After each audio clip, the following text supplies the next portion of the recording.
제 이름은 서아리, 결혼 3년 차입니다. 오늘은 시동생 박지환과 그의 여자친구 김유나의 약혼식이라는 아주 중요한 날이었습니다. 저는 이 약혼식을 위해 한 달 내내 앞뒤 가릴 것 없이 바쁘게 뛰어다녔습니다. 다리가 가늘어질 지경이었죠.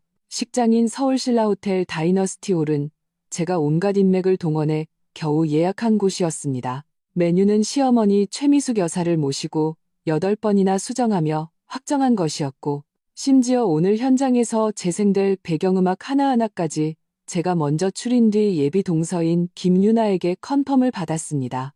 지금 저는 호텔의 화려한 주방에 서서 눈처럼 새하얀 조리복을 입은 셰프들이 에피타이저를 준비하는 모습을 지켜보고 있습니다. 공기 중에는 온갖 음식의 향긋한 냄새가 가득했지만 동시에 숨막히는 긴장감도 섞여 있었습니다. 저는 심호흡을 한 뒤 핸드백에서 정교한 보석함을 꺼냈습니다. 안에는 제가 특별히 지인을 통해 파리에서 구해온 까르띠에 다이아몬드 팔찌가 들어있었습니다. 잠시 후 김유나에게 줄 약혼 선물이었죠. 이 팔찌를 사기 위해 제 비자금을 꽤 많이 썼습니다. 그저 시동생의 약혼이 순조롭게 치러져 온 가족의 체면이 섰으면 하는 마음뿐이었습니다. 서아리 사모님, 이 플레이팅은 어떠신지요? 호텔의 총지배인이 정성껏 장식된 모둠의 접시를 들고 와 정중하게 물었습니다. 그는 모든 세부 사항을 저와 직접 조율하고 소통해 왔습니다. 가까이 다가가 살펴보니 새하얀 광주요 자기 접시 위에 신선한 연어와 참치회가 셰프의 손길을 거쳐 무채와 깻잎으로 장식되어 마치 하나의 예술 작품 같았습니다. 아주 좋습니다, 지배인님. 수고 많으셨어요. 이대로 부탁드립니다. 저는 고개를 끄덕이며 최대한 차분하고 힘있는 목소리로 말했습니다. 그 말을 마치자마자 시어머니 최미숙 여사가 짙은 버건디색의 고급 한복을 차려입고 또각거리는 구두 소리를 내며 들어왔습니다. 그녀는 분주하지만 질서정연한 주방을 한 바퀴 훑어보더니 마지막으로 제 손에 들린 보석함의 시선을 고정했습니다. 시어머니는 다짜고짜 보석함을 빼앗아 열어보더니 입술을 삐죽였습니다. 팔찌 퀄리티가 그저 그렇구나. 내가 예전에 지환이 아비한테 사준 것만 못하네. 아리야, 내가 한마디 하마. 우리 유나는 강남에서 나고 자란 애라 눈이 높다. 네가 준비한 이런 건 눈에 차지도 않을 거야. 오늘 같은 중요한 자리에선 절대 실수해서 우리 박씨 집안 얼굴에 먹칠하는 일 없도록 해라. 속에서 울컥 화가 치밀었습니다. 이 팔찌를 사느라 반년치 성과금을 거의 다 썼는데 말이죠. 하지만 저는 애써 미소를 지었습니다. 네, 어머님. 걱정 마세요. 다 잘 준비해뒀습니다. 시어머니는 보석함을 제 손에 다시 쑤셔 넣고는 방금 막 준비된 과일 플래터를 가리켰습니다. 이 딸기는 왜 이렇게 삐뚤빼뚤하게 났어? 모양새가 이게 뭐야? 그리고 저 케이크. 이따 케이크 커팅식 할 때 사회자랑 동선 다시 한번 맞춰봐. 절대 실수하면 안 돼. 유난의 부모님은 강남에서도 알아주는 분들이시라고. 저는 연신 알겠다고 대답하며 일찍 도착한 친척들을 맞으러 몸을 돌려나가는 그녀를 지켜보았습니다. 주방의 셰프들은 서로 눈치를 보며 아무 말도 하지 않았지만 분위기는 눈에 띄게 더 무거워졌습니다. 저는 주먹을 꽉 쥐었습니다. 손톱이 손바닥을 파고들어 아팠습니다. 이렇게 하녀처럼 부려지면서 공은 하나도 인정받지 못하는 기분. 3년 동안 이미 익숙해졌지만 겪을 때마다 마음속이 축축한 손뭉치로 꽉 막힌 듯 답답했습니다. 저는 식기들이 놓인 긴 테이블로 다가가 마지막 남은 와인잔 몇 개를 바로 놓으려 했습니다. 그때 남편 박지훈이 어슬렁거리며 들어왔습니다. 그는 오늘 새 양복을 빼입고 머리에는 포마드를 발라 반짝였습니다. 핸드폰을 들고 누군가와 신나게 메시지를 주고받는 중이었습니다. 여보, 마침 잘 왔어요. 제가 나지막이 말했습니다. 답례품 수량은 다 확인했어요. 하객들 방명록 테이블 쪽은요?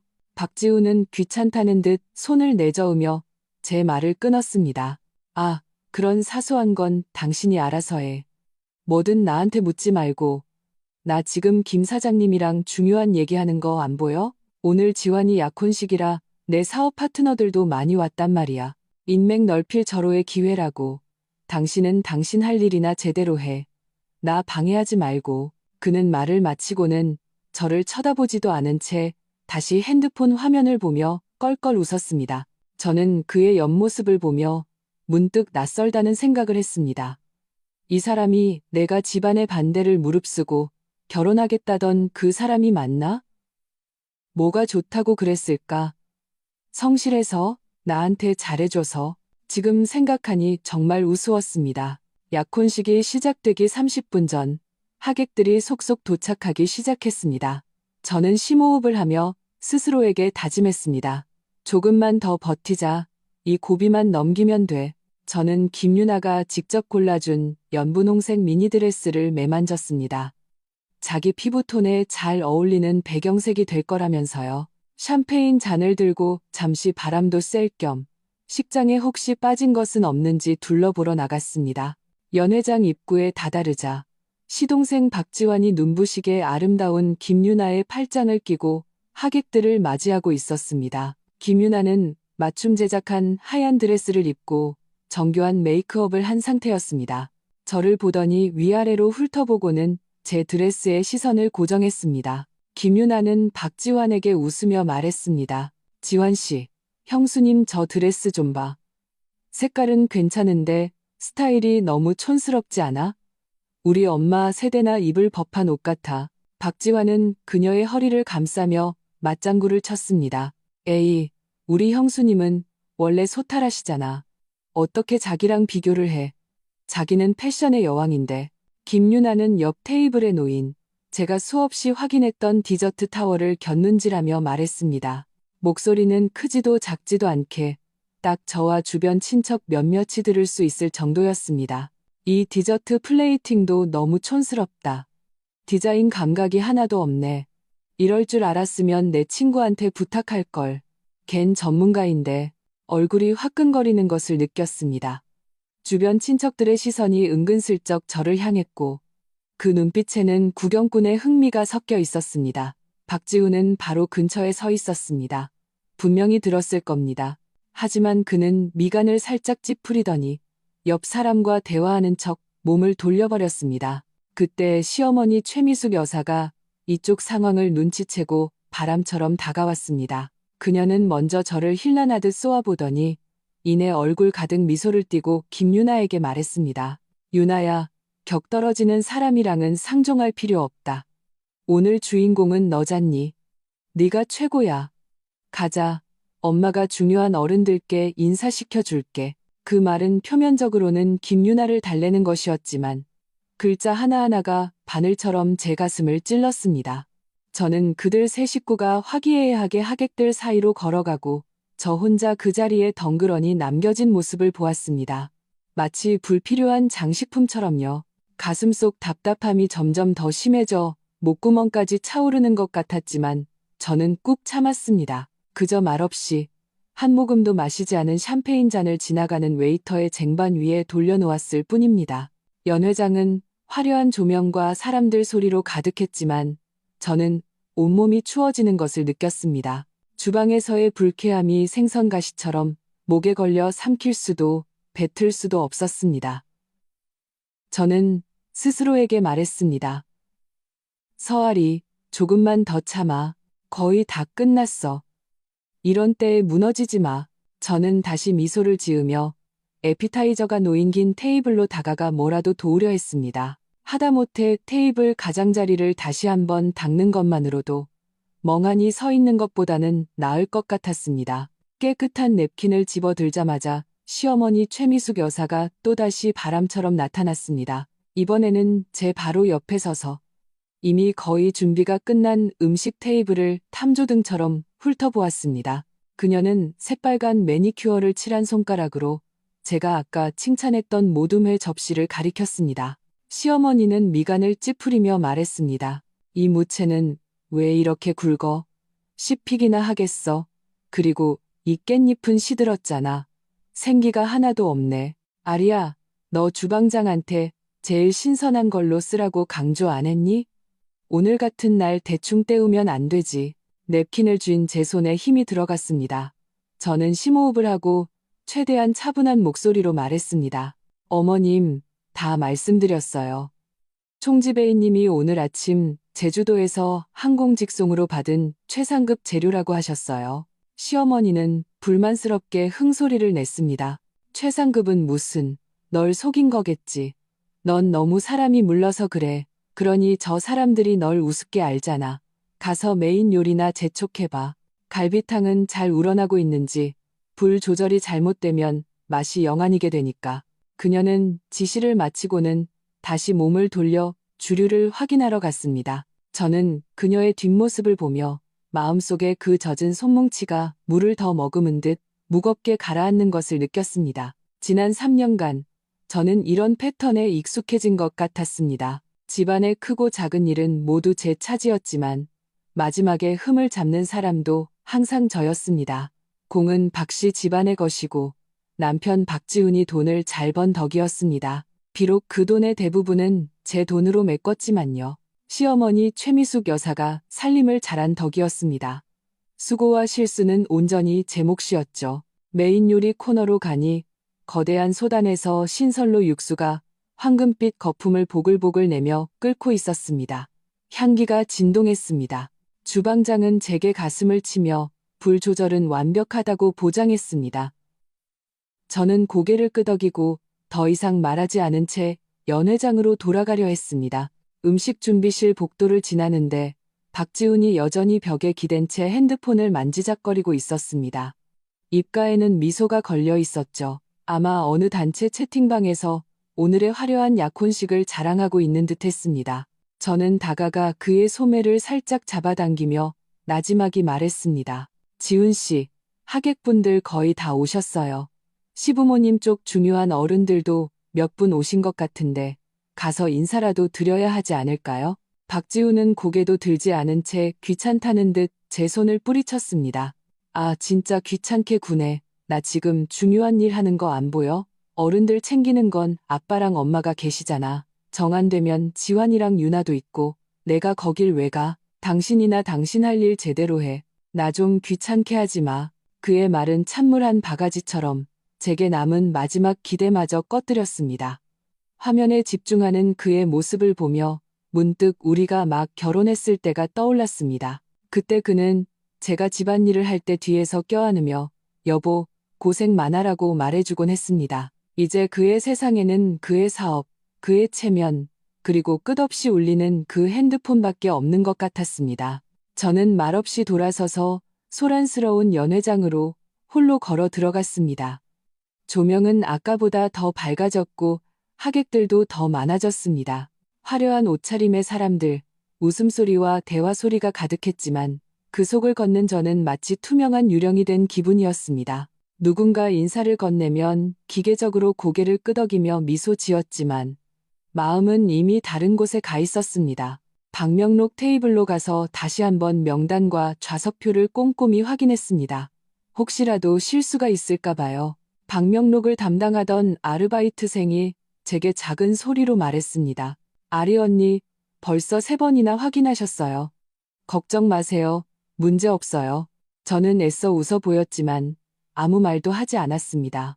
어떻게 안심할 수 있겠어요? 아주 작은 실수 하나도 결국엔 전부 제 탓이 될 텐데요.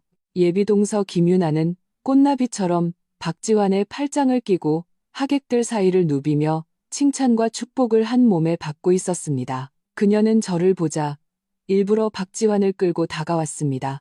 지환 씨, 형수님 혼자 저기 계시네. 외로워 보이는데 가서 말동무라도 좀 해드리지 그래요? 박지환은 헤헤 웃었습니다. 우리 형수님은 워낙 유능해서 나 같은 사람 필요 없어. 그렇죠 형수님? 김유나는 방명록 테이블 위에 놓인 하객 답례품으로 준비된 맞춤 제작 곰인형을 집어들고 입술을 삐죽였습니다. 이 인형 리본 색깔, 청첩장이랑 색감이 좀 다른 것 같지 않아요? 형수님 이 물건 검수할 때 꼼꼼히 안 보셨나 봐요. 저는 정교하게 만들어진 그 곰인형을 보았습니다. 리본은 와인색이었고 청첩장 색과 분명히 똑같았습니다. 저는 그녀가 일부러 흠을 잡고 있다는 것을 알았습니다. 이 집안에서의 자신의 새로운 위치를 과시하고 제가 외부인이라는 것을 상기시키려는 것이었죠. 주변 친척 몇몇도 그 말을 듣고 다시 저에게 시선을 집중했습니다. 저는 주먹을 꽉 쥐었습니다. 손톱이 또다시 손바닥을 파고들었습니다. 이번엔 아까보다 더 세게. 저는 심호흡을 하고 억지로 더 교양 있는 미소를 지어 보였습니다. 그런가요? 아마 조명 때문일 거예요. 제가 보기엔 괜찮은데요. 김유나는 의기양양하게 턱을 치켜들고는 더 이상 말없이 박지환을 끌고 가버렸습니다. 저는 그녀의 날씬한 뒷모습과 그녀에게 100% 순종하는 박지환의 모습을 보았습니다. 그리고 저 멀리서 여전히 핸드폰만 만지작거리는 박지훈과 감시관처럼 사방을 돌아다니며 흠을 잡는 시어머니 최미숙 여사를 보았습니다. 거대한 부조리함과 고립감이 저를 꽁꽁 처맘했습니다. 제가 이 가정을 위해 바친 모든 것은 그들 눈에 도대체 무엇이었을까요? 정말로 마음대로 부리고 마음대로 모욕해도 되는 공짜 가정부였을까요? 연회장에 부드러운 배경음악이 울려 퍼지고 사회자가 무대에서 마이크 테스트를 하고 있었습니다. 곧 시기 시작될 것이었습니다. 시어머니 최미숙 여사가 멀리서 제게 눈짓을 했습니다. 빨리 가서 케이크와 샴페인 타워를 확인하라는 신호였습니다. 저는 발걸음을 옮겼습니다. 두 다리가 납덩이처럼 무겁게 느껴졌습니다. 이 정성껏 준비한 약혼식은 제게는 마치 길고 긴 능지처참과도 같았습니다. 그리고 곧 제 머리 위에 부어질 그 뜨거운 탕 한 그릇은 주방의 화덕 위에서 보글보글 끓으며 자신의 등장을 위한 최적의 타이밍을 기다리고 있었습니다. 사회자의 열정적인 목소리가 스피커를 통해 연회장 구석구석으로 퍼져나갔습니다. 지금부터 두 사람의 아름다운 약혼식을 시작하겠습니다. 저는 사람들 뒤편에 서서 언제든 출동대기 중인 보급병처럼 여러 곳을 동시에 주시해야 했습니다. 무대 위의 주인공들이 실수하지 않도록, 옆에 샴페인 타워가 쓰러지지 않도록, 그리고 주방에서는 첫 번째 메인 요리가 제 시간에 나올 수 있도록 말이죠. 시어머니 최미숙 여사는 이제 저를 탓할 겨를이 없었습니다. 그녀는 메인 테이블 가장 눈에 띄는 자리에 앉아 김유나의 어머니 손을 잡고 입이 귀에 걸리도록 웃고 있었습니다. 목소리는 크지도 작지도 않게 딱 주변 몇 테이블의 친척들이 들을 정도였습니다. 최미숙 여사는 사부인 손등을 두드리며 말했습니다. 아이고, 사부인. 이 두 아이 좀 보세요. 얼마나 잘 어울려요. 우리 지환이가요. 아주 성실해서 유나한테는 일편단심이라니까요. 오늘 이 자리를 위해 저희가 얼마나 공을 들였는지 몰라요. 이 신라호텔 예약하기가 하늘의 별 따기인데 대관료만 해도 이 정도라니까요. 그녀는 의기양양하게 손가락으로 숫자를 만들어 보였고 김유나 어머니는 호기심에 가득 차 몸을 기울였습니다. 최미숙 여사는 자랑스럽게 목소리를 낮췄지만 그 과시하는 기색은 조금도 감추지 못했습니다. 이게 다가 아니에요. 메뉴도 전부 특급 셰프한테 맡겨서 요리 하나에 이 가격이고 술도 전부 최고급으로 준비했어요. 우리 아이들 기죽이면 안 되잖아요. 저희 집안은요. 체면을 가장 중요하게 생각해서 뭐든지 최고로 해야 직성이 풀린답니다. 저는 멀지 않은 곳에 서서 그 말을 한마디도 빼놓지 않고 들었습니다. 목에 걸린 생선 가시가 더 깊이 박히는 기분이었습니다. 박씨 집안이 체면을 중시한다고요? 그런데 그 체면은 어떻게 세워진 걸까요? 호텔 계약금부터 메뉴와 주류까지 총 2억 원의 예산 중에서 시댁이 겨우 보탠 돈은 8천만 원이었습니다. 나머지 1억 2천만 원은 저 서아리가 제 주머니를 털어낸 돈이었습니다. 제가 그 돈을 내놓은 이유는 첫째는 시동생의 약혼식이 순조롭게 치러져 남들에게 웃음거리가 되지 않게 하려는 마음이었고, 둘째는 시댁이 저를 조금이라도 좋게 봐주고 남편이 저를 조금 더 이해해주길 바라는 가련한 기대 때문이었습니다. 하지만 지금 시어머니 최미숙 여사는 모든 공을 자기 자신에게 돌리고 있었습니다. 마치 저 서아리는 그저 심부름이나 하는 자벽부인 것처럼요. 약혼식은 순서대로 진행되었습니다. 반지 교환, 케이크 커팅, 샴페인 타워까지 각 순서가 진행될 때마다 시어머니의 시선은 탐조등처럼 저를 훑으며 제가 실수하지 않았는지 확인했습니다. 케이크 커팅 때는 제가 재빨리 웨이터에게 신호를 보내 케이크 카트를 단단히 고정시켰고, 샴페인 타워 때는 박지환이 손을 떨까봐 높이 쌓인 잔들을 조마조마하게 쳐다보았습니다. 겨우식이 끝나고 연회가 본격적으로 시작되었습니다. 웨이터들이 정갈한 냉채를 들고 물 흐르듯 들어왔습니다. 저는 조금 안도의 한숨을 내쉬며 가장 긴장되는 부분은 지났다고 생각했습니다. 구석 자리를 찾아 잠시 쉬면서 물이라도 한 모금 마시려는데 시어머니가 저를 향해 손짓했습니다. 제가 다가가자 그녀는 저를 끌어당겨 테이블에 앉은 꽤나 지위가 높아 보이는 중년 남녀 몇몇에게 웃으며 말했습니다. 이 아이가 제 큰며느리 아리랍니다. 오늘 이 행사는 안팎으로 전부 얘가 도맡아 했어요. 젊을 때 이렇게 고생도 해봐야죠. 그 손님들은 제게 유능하다며 의례적인 칭찬을 건넸습니다. 시어머니는 곧바로 화제를 돌렸습니다. 하지만 젊은 애가 경험이 부족하니 세세한 부분은 결국 제가 다 챙겨야죠. 아리야, 어서 주방에 가봐라. 뜨거운 탕이 왜 아직 안 나오니? 이 추운 날에 다들 따뜻한 탕 한 그릇으로 몸 좀 녹여야지. 그리고 유나는 매운 걸 못 먹으니까 그쪽 테이블에 따로 나가는 제비집 수프 네가 직접 가서 챙겨. 절대 실수로 다른 거 나가면 안 된다. 그녀는 또다시 저를 최전선으로 내몰았습니다. 실수하기 쉬운 모든 환제를 제게 떠넘겼습니다. 저는 그녀의 우아하고 화려한 미소를 띤 얼굴을 보며 문득 깨달았습니다. 그녀의 마음속에 저는 며느리가 아니었습니다. 그저 언제든 방패막이로 내세워 박씨 집안의 체면에 흠집이 가지 않도록 하는 도구일 뿐이었습니다. 공은 박씨 집안의 것이고 과실은 모두 저 서아리의 것이었습니다. 저는 고개를 숙여 알겠다고 대답하고는 다시 주방으로 향했습니다. 메인 테이블을 지날 때 김유나가 박지환에게 애교 섞인 목소리로 말하는 것을 들었습니다. 지환 씨, 나 따뜻한 거 마시고 싶은데 이 탕은 왜 이렇게 늦게 나와요? 박지환은 즉시 웨이터를 불러 요리를 재촉했고 시어머니가 바로 말을 받았습니다. 유나야, 걱정 마라. 형수한테 벌써 재촉하라고 보냈어. 금방 나올 거야. 걔 일처리는 믿을 만하단다. 저는 걸음을 잠시 멈췄습니다. 마음속의 냉기가 온몸으로 퍼져나갔습니다. 저는 발걸음을 재촉해 거의 뛰다시피 소란스러운 연회장을 가로질렀습니다.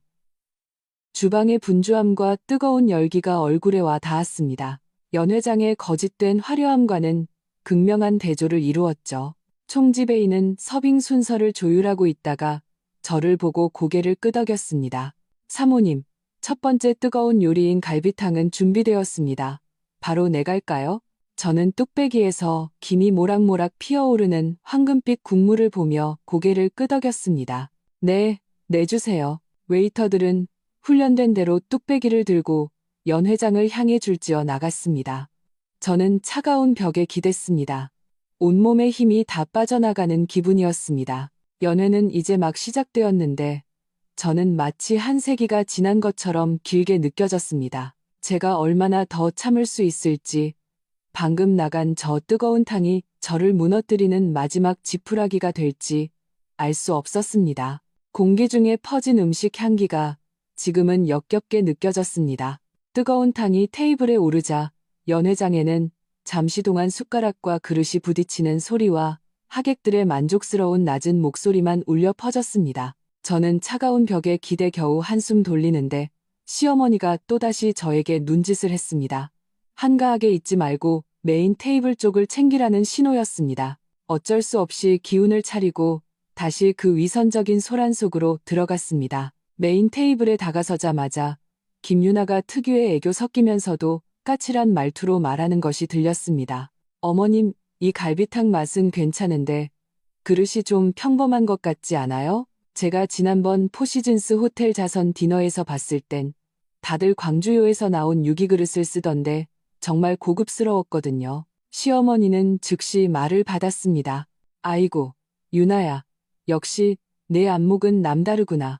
다음엔 꼭 더 좋은 걸로 하자꾸나. 이번엔 시간이 촉박하고 할 일이 많아서 세세한 부분까지 신경 쓰지 못한 점이 있구나. 그렇게 말하며 그녀는 의미심장하게 저를 힐끗 쳐다보았습니다.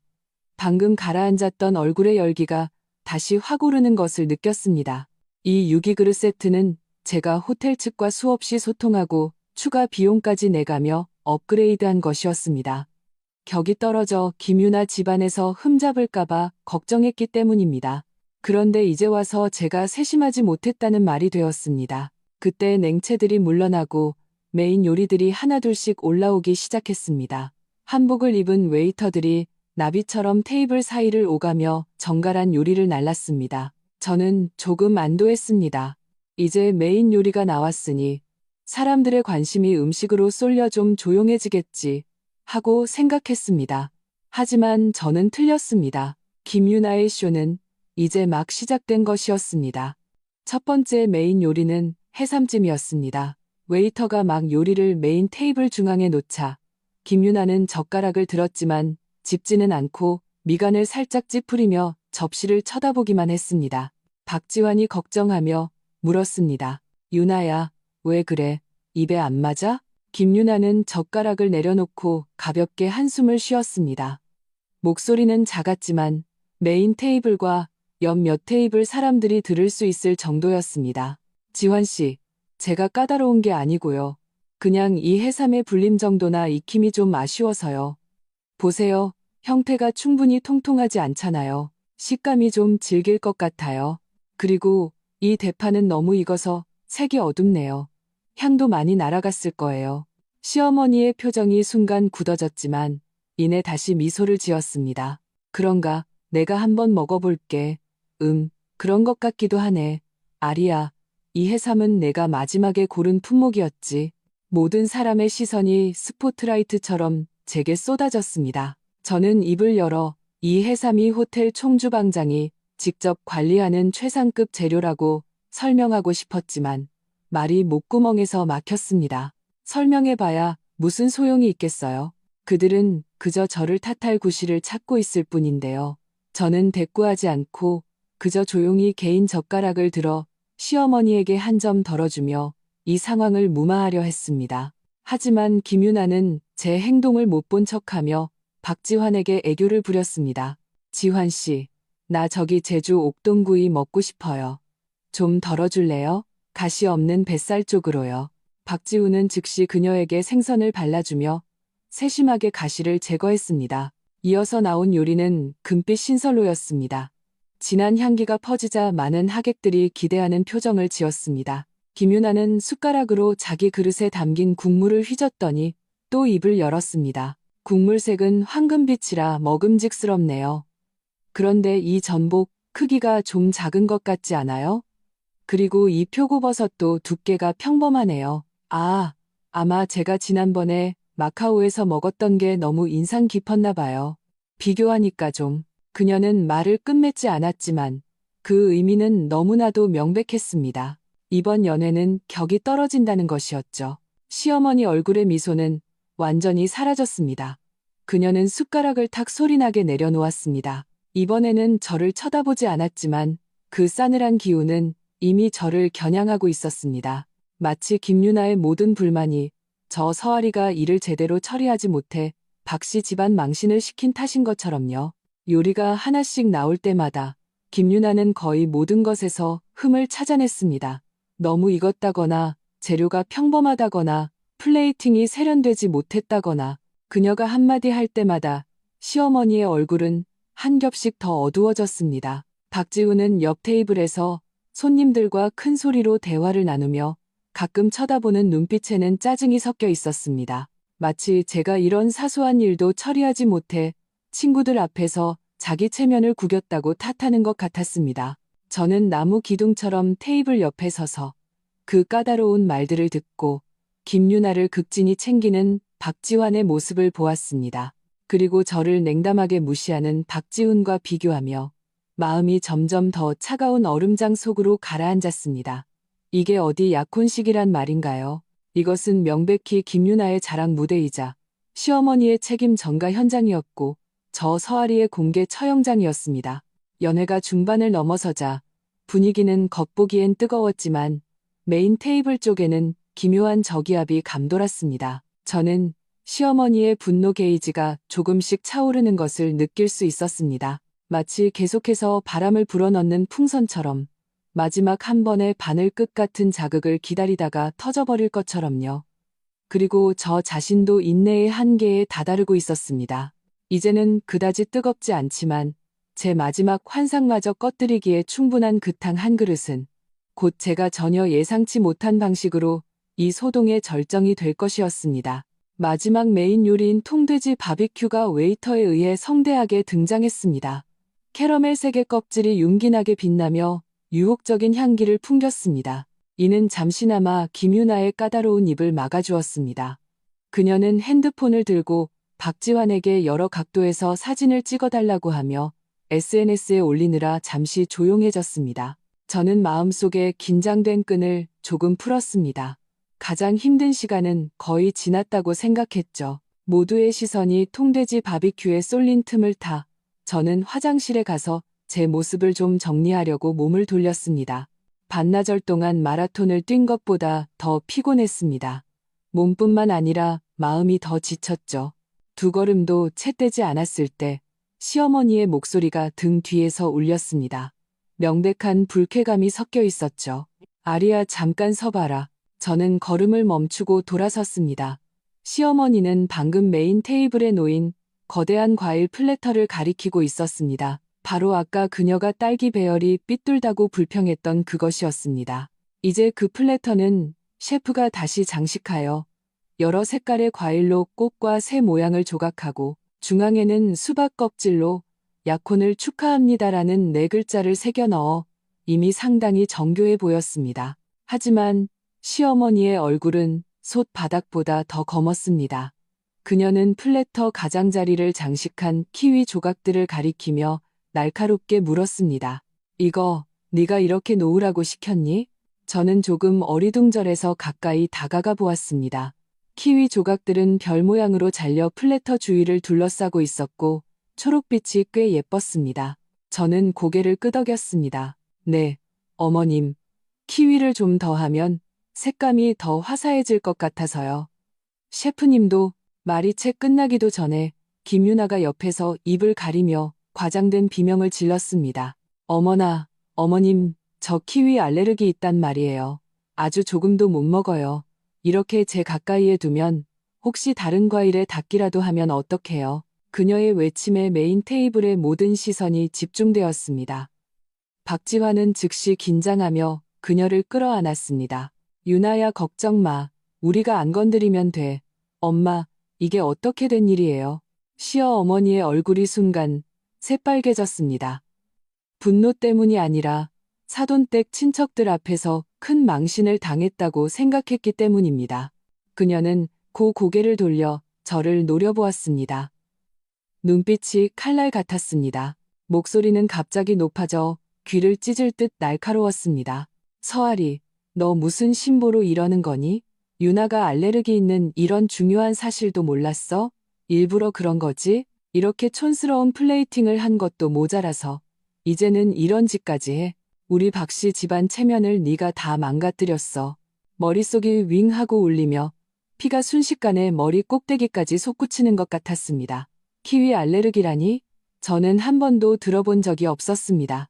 준비 기간 동안 김유나네 집에서 준 주의사항 목록에는 전혀 언급되지 않았던 내용입니다. 저는 입을 열어 해명하려 했습니다. 어머님, 저는 몰랐어요. 몰라? 시어머니는 제게 변명할 틈도 주지 않았습니다. 그녀는 분노로 온몸을 떨었습니다. 마치 제가 용서받지 못할 큰 죄라도 지은 것처럼요. 그녀는 주위를 둘러보다가 마침 옆에서 한 웨이터가 메인 테이블 손님에게 약한 불로 계속 데우고 있던 뜨거운 갈비탕 뚝배기를 채워주려는 것을 보았습니다. 시어머니는 그 묵직한 도자기 뚝배기를 확 낚아챘습니다. 안에는 반 이상 담긴 뜨거운 국물이 출렁이고 있었습니다. 저는 본능적으로 한 걸음 뒤로 물러섰습니다. 불길한 예감이 엄습했습니다. 다음 순간 저와 연회장의 수백 명 하객들이 경악하는 가운데 시어머니는 팔을 휘둘러 그 뜨거운 갈비탕을 제 머리 위로 그대로 부어버렸습니다. 뜨거운 액체가 순식간에 저를 덮쳤습니다. 머리카락, 얼굴, 목, 그리고 제가 입고 있던 연분홍색 드레스까지 모두 기름지고 뜨거운 국물에 흠뻑 젖었습니다. 두피와 뺨에서 타는 듯한 극심한 통증이 느껴졌습니다. 마치 수많은 달궈진 바늘에 찔리는 것 같았습니다. 누런 국물이 머리카락을 타고 흘러내렸고 그 안에 갈비 조각과 버섯 몇 개가 머리카락과 옷에 달라붙었습니다. 처참하기 그지 없었습니다. 시간이 멈춘 것 같았습니다. 연회장 전체가 쥐 죽은 듯 조용해졌습니다. 모든 사람이 이 광경을 믿을 수 없다는 듯 쳐다보았습니다. 저는 그 자리에 흠뻑 젖은 채로 굳어 있었습니다. 뜨거운 온도와 뼛속까지 파고드는 한기가 뒤섞여 저도 모르게 몸이 떨리기 시작했습니다. 국물이 눈에 들어가 쓰리고 아팠고 시야가 온통 흐릿했습니다. 바로 그때 제 남편 박지훈이 마침내 옆 테이블에서 달려왔습니다. 저는 그가 저를 보호해주러 온 줄 알았습니다. 하다못해 저를 한번 부축해주기라도 할 줄 알았죠. 하지만 저는 틀렸습니다. 그는 제 앞으로 달려와 이 지독하게 처참한 제 모습을 보고는 얼굴에 일말의 안타까움이나 분노도 없이 오직 가득한 혐오와 경멸을 드러냈습니다. 그는 거칠게 눈을 흘기며 목소리를 낮췄지만 그 이를 악문 듯한 기세는 제 귀에 똑똑히 전달되었습니다. 박지훈이 말했습니다. 멍청하게 뭘 서 있어. 꼴 보기 싫은 년. 당장 안 꺼져? 여기서 눈에 띄지 말고 꺼져. 이 한마디는 무거운 망치처럼 제 마음속 마지막 지지대를 산산조각 냈습니다. 두피와 뺨에 타는 듯한 통증은 그가 내뱉은 말 한마디가 주는 고통의 만분의 일에도 미치지 못했습니다. 저는 울지도 소란을 피우지도 않았습니다. 심지어 한마디 변명조차 하지 않았습니다. 죽음 같은 정적과 수많은 시선 속에서 저는 떨리는 손을 들어 눈을 가린 국물을 마구 닦아냈습니다. 시선은 분노로 일그러진 시어머니의 얼굴을, 경멸로 가득 찬 박지훈의 눈을, 남의 일인 양 무심한 시동생 박지환의 표정을, 그리고 입가에 거의 보이지 않는 계략이 성공했다는 듯한 김유나의 미소를 스쳐 지나갔습니다. 그리고 저는 몸을 돌렸습니다. 온몸에 기름기와 굴욕을 뒤집어 쓴 채 한 걸음 한 걸음 아주 느리지만 이상하리만치 단호하게 연회장 대문을 향해 걸어갔습니다.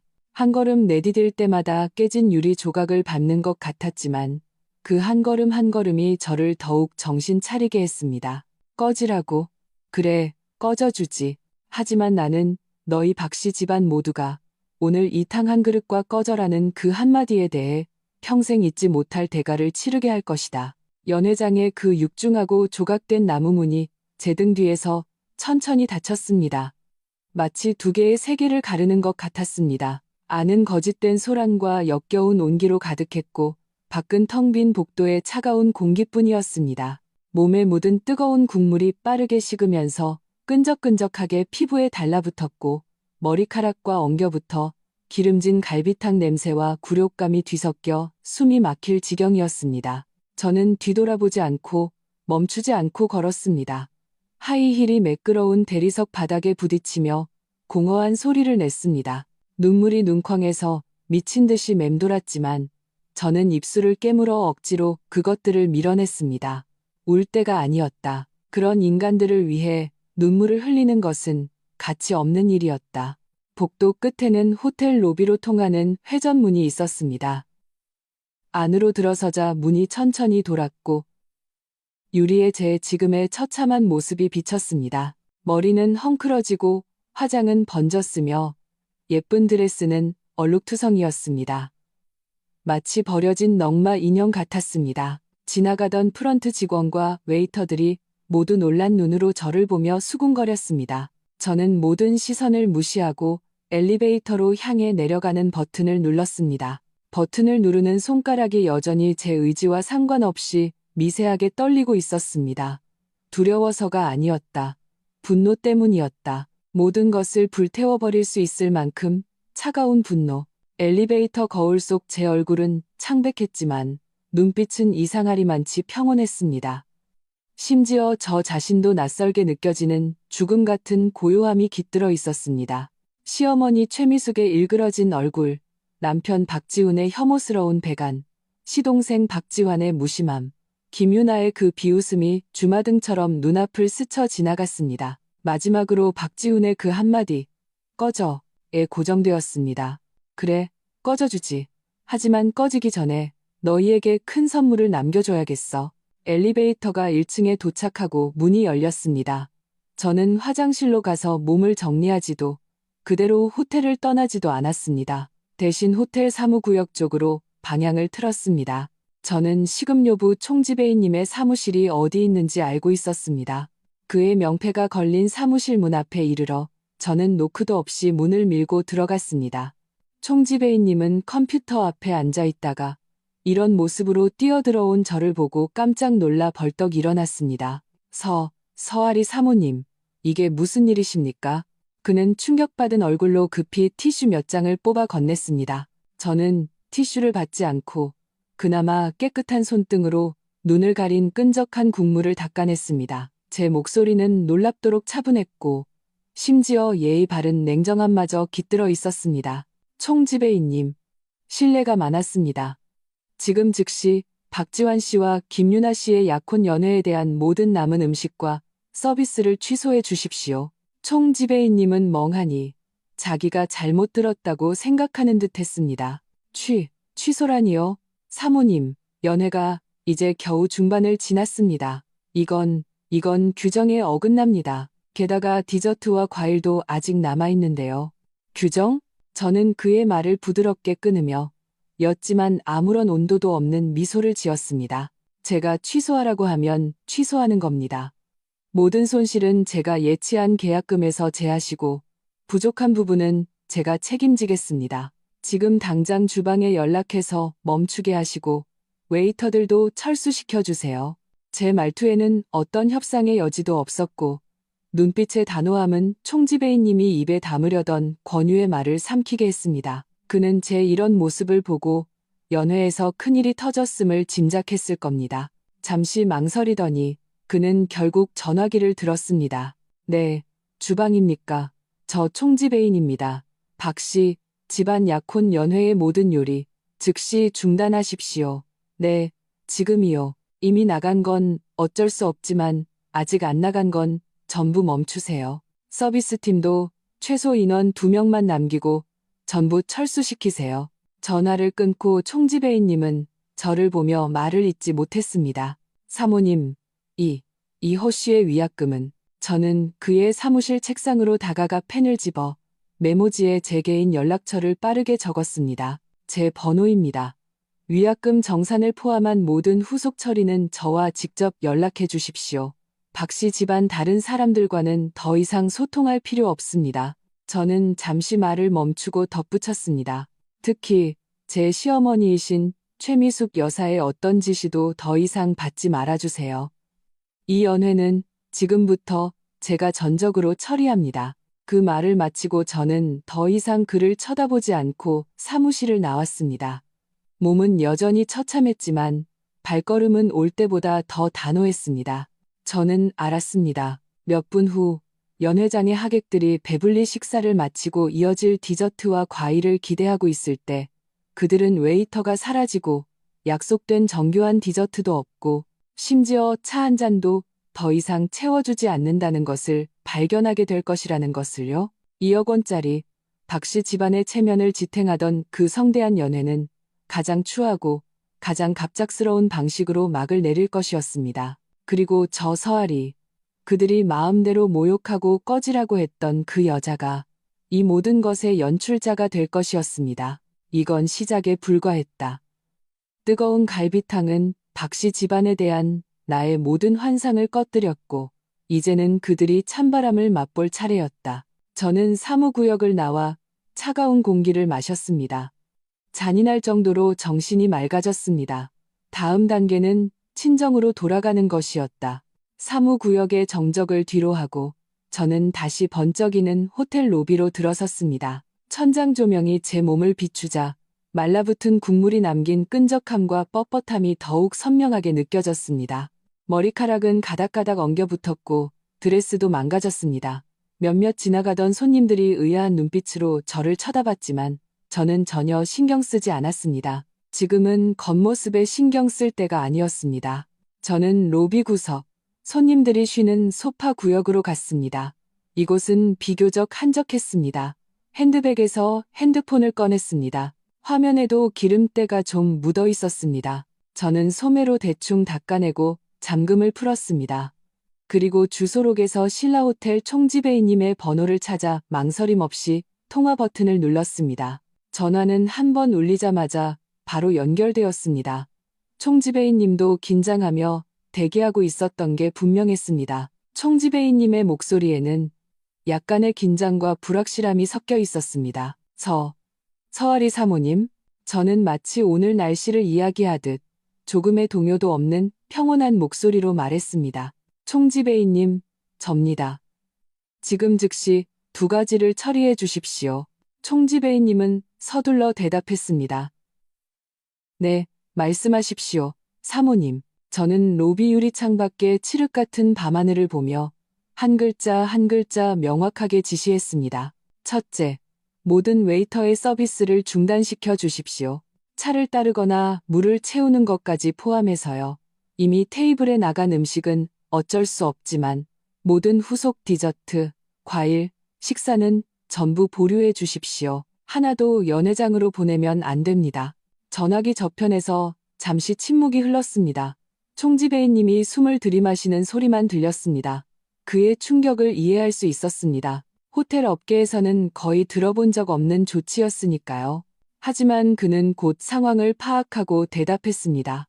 네, 알겠습니다. 그럼 2번째는요? 저는 계속해서 말했습니다. 둘째, 가장 빠른 속도로 연회장 내의 모든 호텔 소유 장식품, 테이블보, 의자 커버 등 철거할 수 있는 것은 전부 철거해 주십시오. 특히 무대 배경과 샴페인 타워를 우선적으로 처리해 주세요. 저는 15분 안에 그 연회장이 원래의 텅 빈 모습으로 돌아가길 원합니다. 총지배인님의 목소리가 떨리기까지 했습니다. 사모님, 이건 너무, 하객들이 아직 계신데요. 저는 그의 말을 끊었습니다. 말투는 여전히 평온했지만 거부할 수 없는 힘이 실려 있었습니다. 총지배인님, 제가 시키는 대로 하세요. 모든 책임은 제가 지겠습니다. 위약금은 한 푼도 깎지 않고 지불하겠습니다. 하지만 만약 총지배인님이나 직원분들이 어떤 이유로든 제 지시를 지연시킨다면 추후의 협력과 배상 문제는 제가 다시 고려하게 될 겁니다. 그 말의 무게를 총지배인님은 즉시 알아차렸습니다. 그는 더 이상 망설이지 않았고 목소리가 단호해졌습니다. 알겠습니다, 사모님. 즉시 조치하겠습니다. 15분 내로 정리할 것을 보장합니다. 전화를 끊고 저는 핸드폰을 손에 쥐었습니다. 차가운 금속 케이스에서 서늘함이 전해졌습니다. 저는 지금 연회장이 어떤 모습일지 상상할 수 있었습니다. 술이 거나하게 취한 하객들은 이어질 정교한 디저트를 기다리거나 술을 한 잔 더 마시며 담소를 나누고 있겠죠. 그러다 그들은 웨이터들이 증발한 것처럼 사라진 것을 발견할 겁니다. 테이블 위에 남은 음식은 치워지지 않고 찻잔은 비어도 채워주는 사람이 없겠죠. 그리고 더 극적인 장면이 연출될 겁니다. 몇몇 호텔 직원들이 무표정한 얼굴로 들어와 신속하고 질서정연하게 무대 배경의 화려한 장식을 철거하고 아름다운 테이블보가 깔린 긴 테이블을 치우고 심지어 테이블 위의 식기까지 직접 수거해 갈 겁니다. 그 광경은 어떤 소동극보다 더 충격적일 겁니다. 이 2억 원, 저 서아리는 감당할 수 있습니다. 하지만 제가 쓴 돈은 너희 박씨 집안의 체면을 사기 위한 것도 아니고 더더욱 너희가 내 머리 위에서 군림하게 하기 위한 것도 아니었습니다. 너희가 나를 창피하게 여기고 격이 떨어진다고 생각한다면 그럼 나는 이 가장 직접적이고 난폭한 방식으로 누가 진짜 상황을 통제하는 사람인지 똑똑히 알려주겠습니다. 저는 바로 떠나지 않고 소파에 앉았습니다. 로비의 밝은 조명 아래 핸드백에서 물티슈를 꺼내 얼굴과 목의 기름때를 천천히 닦기 시작했습니다. 서두르지 않고 차분한 동작으로 마치 방금 그 냉혹한 지시를 내린 사람이 제가 아닌 것처럼 저는 제 자신이 덜 초라해 보일 시간이 필요했고 연회장 쪽 소식을 기다릴 시간도 필요했습니다. 저는 알았습니다. 얼마 지나지 않아 제 핸드폰이 불이 나게 울릴 것이라는 것을. 시어머니 최미숙, 남편 박지훈, 심지어 시동생 박지환의 전화일지도 모릅니다. 그들은 길길이 날뛸 것이고 히스테리를 부릴 겁니다. 하지만 미안하지만 오늘 밤 당신들의 전화는 하나도 받지 않을 겁니다. 저는 당신들이 400명의 하객 앞에서 제가 당신들을 위해 정성껏 준비한 2억 원짜리 찬바람 성찬을 마음껏 즐기게 할 겁니다. 그리고 이것은 제 복수의 첫걸음에 불과했습니다.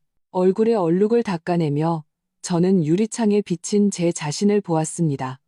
눈빛은 차갑고 단호했습니다. 서아리는 더 이상 참지 않을 것이다.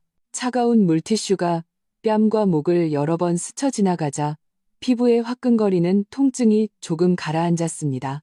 하지만 기름진 국물에 젖었던 끈적함은 여전히 끈질기게 남아 제가 방금 어떤 치욕을 겪었는지 상기시켜 주었습니다. 저는 핸드폰의 어두운 화면에 비친 흐릿한 그림자를 보며 이마에 달라붙어 굳어버린 머리카락을 정리했습니다. 눈빛에는 눈물 한 방울 없이 오직 침착한 냉기만이 감돌았습니다. 더 이상 여기에 머물 수 없었습니다. 몸에서 나는 냄새와 초라한 모습이 너무 눈에 띄었습니다. 자칫하면 연회에 참석했던 하객 중 누군가가 일찍 나와 저를 볼 수도 있었습니다. 연극이 클라이맥스에 이르기 전에 제가 미리 모습을 드러낼 수는 없었습니다. 저는 일어나 마찬가지로 기름때가 묻은 가방을 들고 등을 곧게 펴고 호텔 옆문으로 향했습니다. 그쪽은 보통 택시가 많고 비교적 눈에 띄지 않는 곳이었습니다. 밤바람이 늦가을에 한기를 품고 불어와 저를 소름 돋게 했지만 머리는 더욱 맑아졌습니다. 역시나 길가에 서자마자 손에 쥔 핸드폰이 부적처럼 격렬하게 진동하기 시작했습니다. 화면이 밝아지며 박지훈이라는 세 글자가 깜빡였습니다. 동작도 빠르네. 연회장의 정리 작업이 이미 시작된 모양이군. 저는 무표정하게 화면이 켜졌다, 꺼졌다 하는 것을 지켜보았습니다. 그는 꽤 끈질겼습니다. 전화를 끊임없이 걸어왔습니다. 저는 그가 지금 어떤 모습일지 상상할 수 있었습니다. 분명 어느 구석에 숨어서 핸드폰을 귀에 대고 길길이 날뛰면서도 주변 하객들이 들을까 봐 큰 소리는 내지 못하고 있겠죠. 안타깝게도 저는 들을 수 없었습니다. 진동이 멈추고 화면이 꺼진 지 3초도 안 되어 다시 미친 듯이 밝아졌습니다.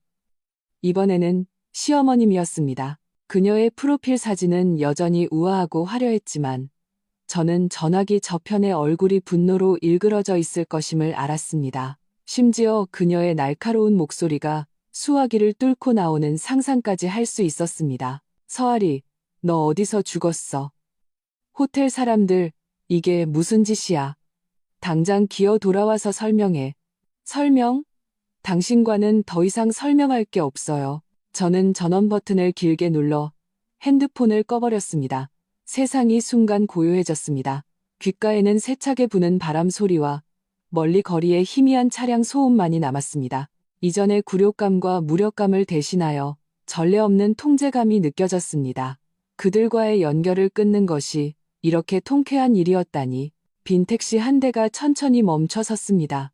저는 차문을 열고 안으로 들어갔습니다. 기사님이 백미러로 저를 힐끗 쳐다봤습니다. 아마 제 옷차림과 상태가 너무 이상했기 때문이겠죠. 그는 잠시 망설이다가 물었습니다. 손님, 어디로 가십니까? 저는 친정집 주소를 말했습니다. 목소리는 평온했습니다. 차가 밤속으로 미끄러져 들어갔습니다. 창밖에 네온사인이 화려하게 흘러갔지만 제 차가운 눈동자 속까지 비추지는 못했습니다. 저는 의자에 기대 눈을 감았습니다. 지금 연회장이 얼마나 아수라장이 되었을지, 그 400명의 하객들이 어떻게 당황하다가 수군거리다 결국 뿔뿔이 흩어졌을지, 시어머니 최미숙이 얼마나 분노에 차 날뛰었을지, 남편 박지훈이 얼마나 진땀을 흘렸을지, 시동생 박지환과 예비동서 김유나의 얼굴이 얼마나 볼만했을지 생각하지 않았습니다. 그 모든 것은 이제 저와 상관없는 일이었습니다. 그 뜨거운 탕 한 그릇이 부어졌을 때부터, 박지훈이 제게 꺼지라고 한 그 순간부터 서아리와 박씨 집안은 은혜도 의리도 끊어진 사이였습니다.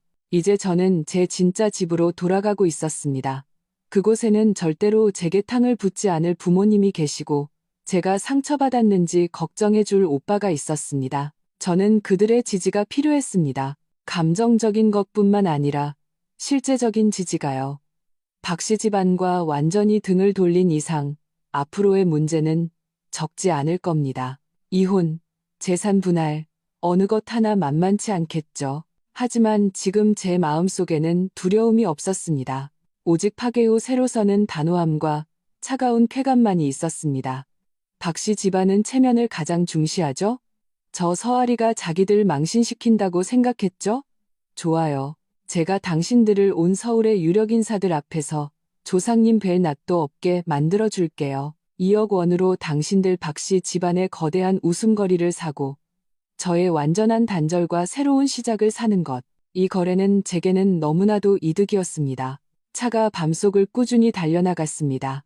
그 황당한 약혼식장에서 점점 더 멀어졌습니다. 저는 눈을 뜨고 창밖으로 빠르게 지나가는 거리 풍경을 보며 다음 계획을 세우기 시작했습니다. 핸드폰을 끈 것은 일시적일 뿐. 내일 해가 뜨면 더 큰 폭풍우가 저를 기다리고 있을 겁니다. 하지만 이번에는 저는 더 이상 물러서지도 혼자 감당하지도 않을 겁니다. 서아리가 돌아올 것이다. 택시가 친정 아파트 단지 입구에 섰을 때는 밤이 이미 깊었습니다. 단지는 조용했고 가로등만이 희미한 노란빛을 발하고 있었습니다. 저는 요금을 내고 차에서 내렸습니다. 밤바람이 불자 반쯤 마른 국물이 다시 한기를 가져와 저는 팔을 감싸 안았습니다. 익숙한 집문 앞에 서서 저는 잠시 망설였습니다. 이렇게 늦은 시간에 부모님은 이미 주무시고 계실 텐데 이런 모습으로 들어가면 분명 놀라게 해드릴 겁니다. 하지만 이곳 말고는 갈 곳이 없었습니다. 저는 심호흡을 하고 초인종을 눌렀습니다. 안에서 곧 발소리가 들렸고 엄마의 잠결 섞인 목소리가 들렸습니다. 누구세요? 엄마, 저예요, 아리. 제 목소리가 조금 잠겨 있었습니다. 문이 즉시 열렸습니다. 엄마는 잠옷 위에 외투를 걸치고 있었습니다. 저를 보는 순간 그녀의 얼굴에서 졸음기는 사라지고 충격과 안타까움으로 변했습니다. 어머나, 우리 아리. 이게 무슨 꼴이니? 누구랑 싸웠어? 그녀는 급히 저를 집 안으로 끌어당겼습니다. 차갑고 끈적한 제 팔에 손이 닿자 눈가가 금세 붉어졌습니다. 아니에요, 엄마, 저 괜찮아요. 저는 그녀를 안심시키려 했지만 목소리의 피곤함은 감출 수 없었습니다. 이게 무슨 일이야? 이 밤중에 아빠도 침실에서 나오셨습니다. 제 이 꼴을 보시더니 미간을 찌푸리시고 얼굴이 순식간에 굳어졌습니다. 오빠 서아준도 소리를 듣고 눈을 비비며 자기 방에서 나왔습니다. 저를 보자마자 잠이 확 깼습니다. 아리야, 누가 너한테 이랬어? 가족들의 걱정스럽고 다급한 시선 앞에서 억지로 버티던 강한 척하던 껍질의 균열이 가기 시작했습니다. 코끝이 시큰했지만 저는 여전히 평정을 유지하려 애썼습니다. 저는 거실 소파에 앉아 최대한 간결한 언어로 오늘 밤 약혼식에서 시어머니가 플레이팅 때문에 어떻게 트집을 잡다가 결국 뜨거운 탕을 제 머리에 부었고 남편 박지훈이 어떻게 저에게 꺼지라고 소리쳤는지 이야기했습니다. 김유나의 자잘한 트집이나 제 심리적인 활동은 생략하고 가장 핵심적인 사실만 전달했습니다. 엄마는 이야기를 듣고 분노로 온몸을 떨며 눈물을 쏟아냈습니다. 그녀는 저를 끌어안고 울먹이며 말했습니다. 천벌 받을 박씨 집안. 그 인간들이 사람이니 내 금쪽 같은 딸 시집 보냈더니 이렇게 짓밟으려고 보낸 줄 알아? 이 결혼 당장 이혼해야 해. 내일 당장 이혼해. 우리가 이런 수모당하고 살 순 없어. 아빠는 계속 침묵을 지키고 계셨습니다. 얼굴은 잿빛이었고 손은 주먹을 꽉 쥐고 있었습니다. 그는 제 앞으로 다가와 제 머리와 옷에 말라붙어 뻣뻣해진 기름 자국을 보며 낮은 목소리로 물었습니다. 아리야, 솔직하게 말해봐. 이건 말고도 평소에도 저들이 너 속 많이 썩였지.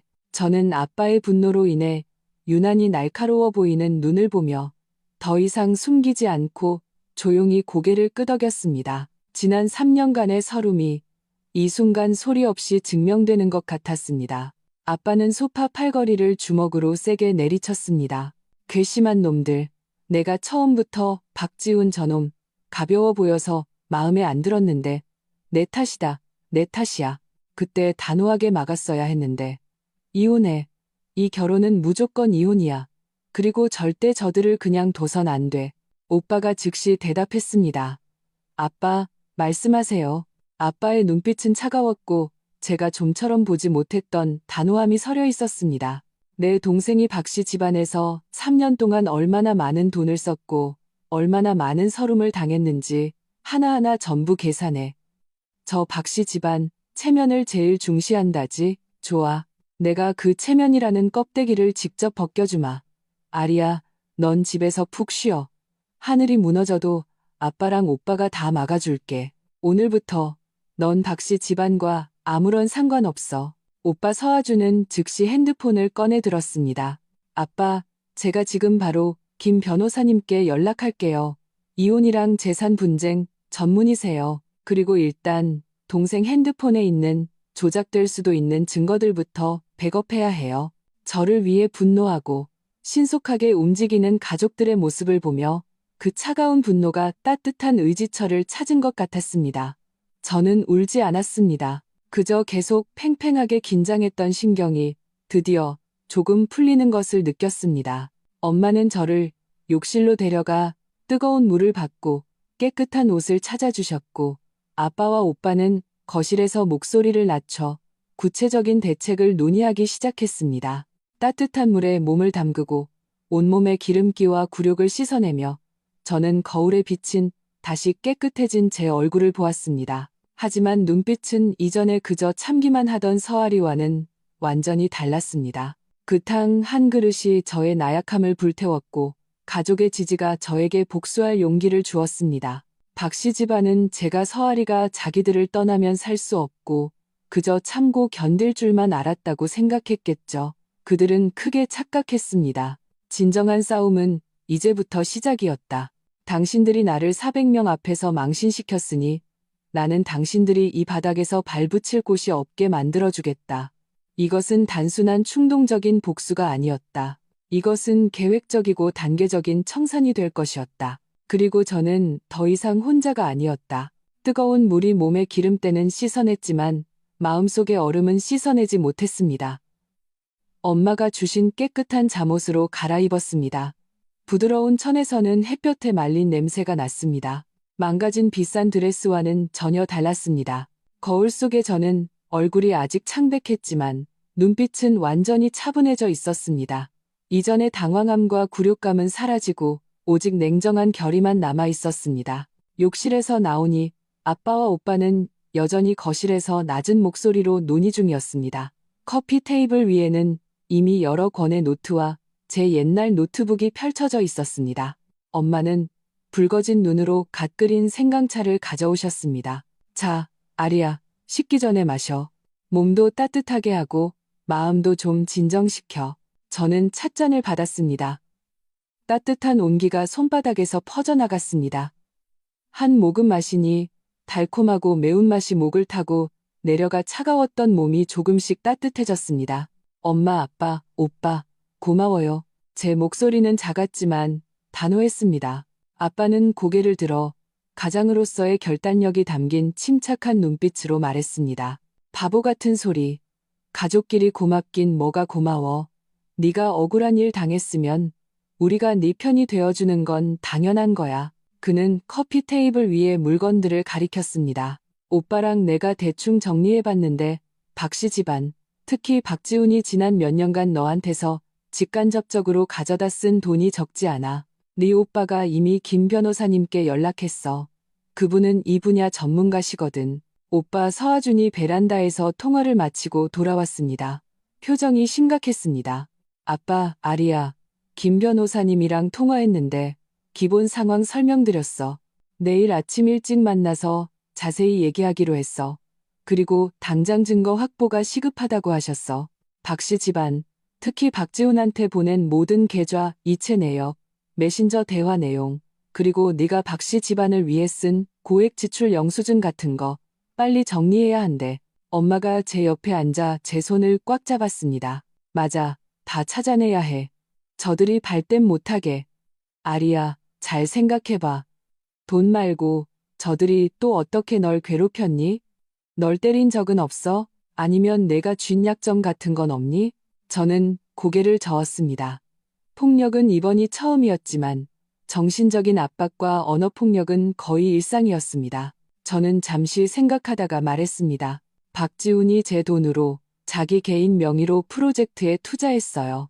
당시엔 부부 공동재산이라고 했는데 서류 처리는 전부 그 사람이 해서 저는 자세한 내역은 몰라요. 그리고 시어머니가 집안에 급한 일이 있다면서 저한테서 1억 원을 가져가셨어요. 빌려간다고 했는데 갚는다는 말은 한 번도 없었고요. 시동생 약혼식에 대납한 1억 2천만 원은 은행 이체 기록이 있어요. 수취인은 호텔이었고요. 오빠는 즉시 노트북에 하나하나 기록했습니다. 프로젝트 투자는 좀 복잡하네. 성격을 명확히 해야겠어. 1억 원이랑 1억 2천만 원은 기록이 있으니 괜찮아. 또 있어? 저는 지난 3년의 세세한 일들을 되짚어 보았습니다. 제가 일부러 무시하거나 참고 넘겼던 세부 사항들이 지금은 모두 선명하게 떠올랐습니다. 박지훈이 회사 접대비 명목으로 빈번하게 청구했던 고액의 경비, 시어머니가 툭하면 생활비를 보태라고 암시했던 소소한 돈들, 심지어 시동생 박지환이 차를 살 때 박지훈이 저에게 지원하라고 했던 몇 천만 원까지 하나하나 평소에는 작은 일이라고 생각했던 것들이 지금 모아보니 결코 적지 않은 액수였습니다. 아빠는 들을수록 얼굴이 점점 더 굳어졌습니다. 그는 소파 팔걸이를 세게 쳤습니다. 사람을 너무 얕봤어. 우리 서씨 집안을 자기들 현금 인출기로 생각했구나. 아주나, 이거 다 적어도 한 푼도 빠뜨리면 안 돼. 내일 변호사 만날 때 우리가 철저히 준비해야 해. 저를 위해 바쁘게 움직이고 저를 위해 분노하는 가족들의 모습을 보며 제 마음속에 얼음덩어리에 따뜻한 기운이 스며드는 것 같았습니다. 저는 더 이상 혼자 싸우는 게 아니었습니다. 이전의 모든 인내는 더 심한 모욕으로 돌아왔을 뿐. 이제 저는 원금과 이자까지 모두 받아낼 겁니다. 엄마는 제 방을 정리하러 일어나셨고 아빠와 오빠는 거실에서 계속 단서를 정리했습니다. 분위기는 진지하고 집중적이었습니다. 저는 알았습니다. 이 순간부터 저는 더 이상 박씨 집안의 마음대로 주무를 수 있는 며느리 서아리가 아니었습니다. 저는 서씨 집안의 딸이었습니다. 저에게는 저만의 배경이 있고 저만의 수단이 있었습니다. 박씨 집안, 기다려라. 양보와 인내의 시대는 완전히 끝났다. 이 싸움은 내가 아리 곁에서 끝까지 함께할 거다. 아빠의 목소리는 크지 않았지만 거스를 수 없는 힘을 담고 조용한 거실에 울려 퍼졌습니다. 다음 날, 저는 창밖에 눈부신 햇살과 아래층에서 희미하게 들려오는 다툼 소리에 잠에서 깼습니다. 벌떡 일어나 앉으니 순간적으로 멍해져서 박씨 집안의 그 차가운 침실에 있는 줄 알았습니다. 방 안의 익숙한 가구와 이불에서 나는 햇볕 냄새를 맡고서야 완전히 정신을 차렸습니다. 아래층의 소음은 점점 더 커졌습니다. 시어머니 최미숙의 그 찢어질 듯한 날카로운 목소리와 아빠의 분노를 억누른 낮은 고함 소리가 섞여 있었습니다. 저는 즉시 이불을 걷어차고 일어나 대충 외투 하나를 걸치고 밖으로 나갔습니다. 방문을 열자마자 엄마가 우유 한 잔을 들고 계단참에 서서 걱정스러운 얼굴로 아래를 내려다보고 계셨습니다. 저를 보자 엄마는 급히 다가와 제 손에 우유를 쥐어주며 낮은 목소리로 말했습니다. 아리야 일어났니? 내려가지 마. 박씨 집안 사람들이 와서 아래서 난리야. 아빠랑 오빠가 상대하고 있어. 저는 따뜻한 온기가 컵벽을 통해 손바닥에 전해지는 우유를 받아들고 고개를 저었습니다. 엄마, 저 때문에 생긴 일인데 제가 숨어 있을 순 없어요. 그리고 저도 듣고 싶어요. 저들이 또 무슨 말을 하는지. 저는 우유를 들고 한 걸음 한 걸음 계단을 내려갔습니다. 다툼 소리가 점점 더 선명해졌습니다. 서 사장님, 그렇게 말씀하시면 안 되죠. 시어머니 최미숙의 목소리는 밤새 잠을 못 자 쉰 소리가 섞여 있었고 분노로 가득 차 있었습니다. 저희가 언제 아리를 괴롭혔다고 그러세요. 어제 일은 그냥 오해였어요. 아리가 먼저 일 처리를 잘못해서 사돈댁 기분을 상하게 했고 제가 순간적으로 화가 나서 게다가 지훈이도 나중에 먼저 집에 가서 쉬라고 했잖아요. 그런데 걔가 성질이 그렇게 더러운 줄 누가 알았겠어요? 돌아서서 호텔 연회를 취소해 버리다니 그게 2억 원짜리인데 게다가 그렇게 많은 하객들이 있는 자리에서 저희 박씨 집안 체면을 어디다 두라는 말이에요. 아빠의 목소리는 얼음장처럼 차가웠습니다. 오해? 최미숙 씨. 당신이 내 딸 머리에 뜨거운 탕을 붓고 당신 아들이 사람들 앞에서 내 딸더러 꺼지라고 소리친 게 오해라고? 당신들 박씨 집안 체면은 체면이고 내 딸 체면은 체면도 아니란 말이오? 그 2억 원. 내 딸 서아리가 자기 주머니에서 낸 돈이오. 자기 돈 자기가 어떻게 쓰든 당신들이 상관할 바 아니오. 연회를 취소하는 건 고사하고 그걸로 한강에 던져버린다 해도 당신들이 이래라 저래라 할 자격 없어. 맞아요. 오빠 서아준의 목소리도 울려 퍼졌습니다. 박지훈 씨, 당신 남자 맞습니까? 자기 아내가 그렇게 당하고 있는데 찍소리도 못하더니 이제 와서 무슨 낯으로 여기 와서 따지는 겁니까? 분명히 말하는데 이 결혼, 이혼 확정입니다. 그리고 당신들 박씨 집안이 지난 몇 년간 아리한테서 가져간 돈, 한 푼도 빠짐없이 다 토해내야 할 겁니다. 제가 거실 입구에 이르렀을 때 상황이 눈에 들어왔습니다. 박씨 집안은 거의 총출동한 상태였습니다. 시어머니 최미숙은 머리가 헝클어지고 눈 밑이 부어 어제의 우아함은 온데간데 없었습니다. 시아버지 박서방은 잿빛 얼굴로 소파에 앉아 한마디도 하지 않고 있었습니다. 시동생 박지환은 시선을 피하며 저를 쳐다보지 못했습니다.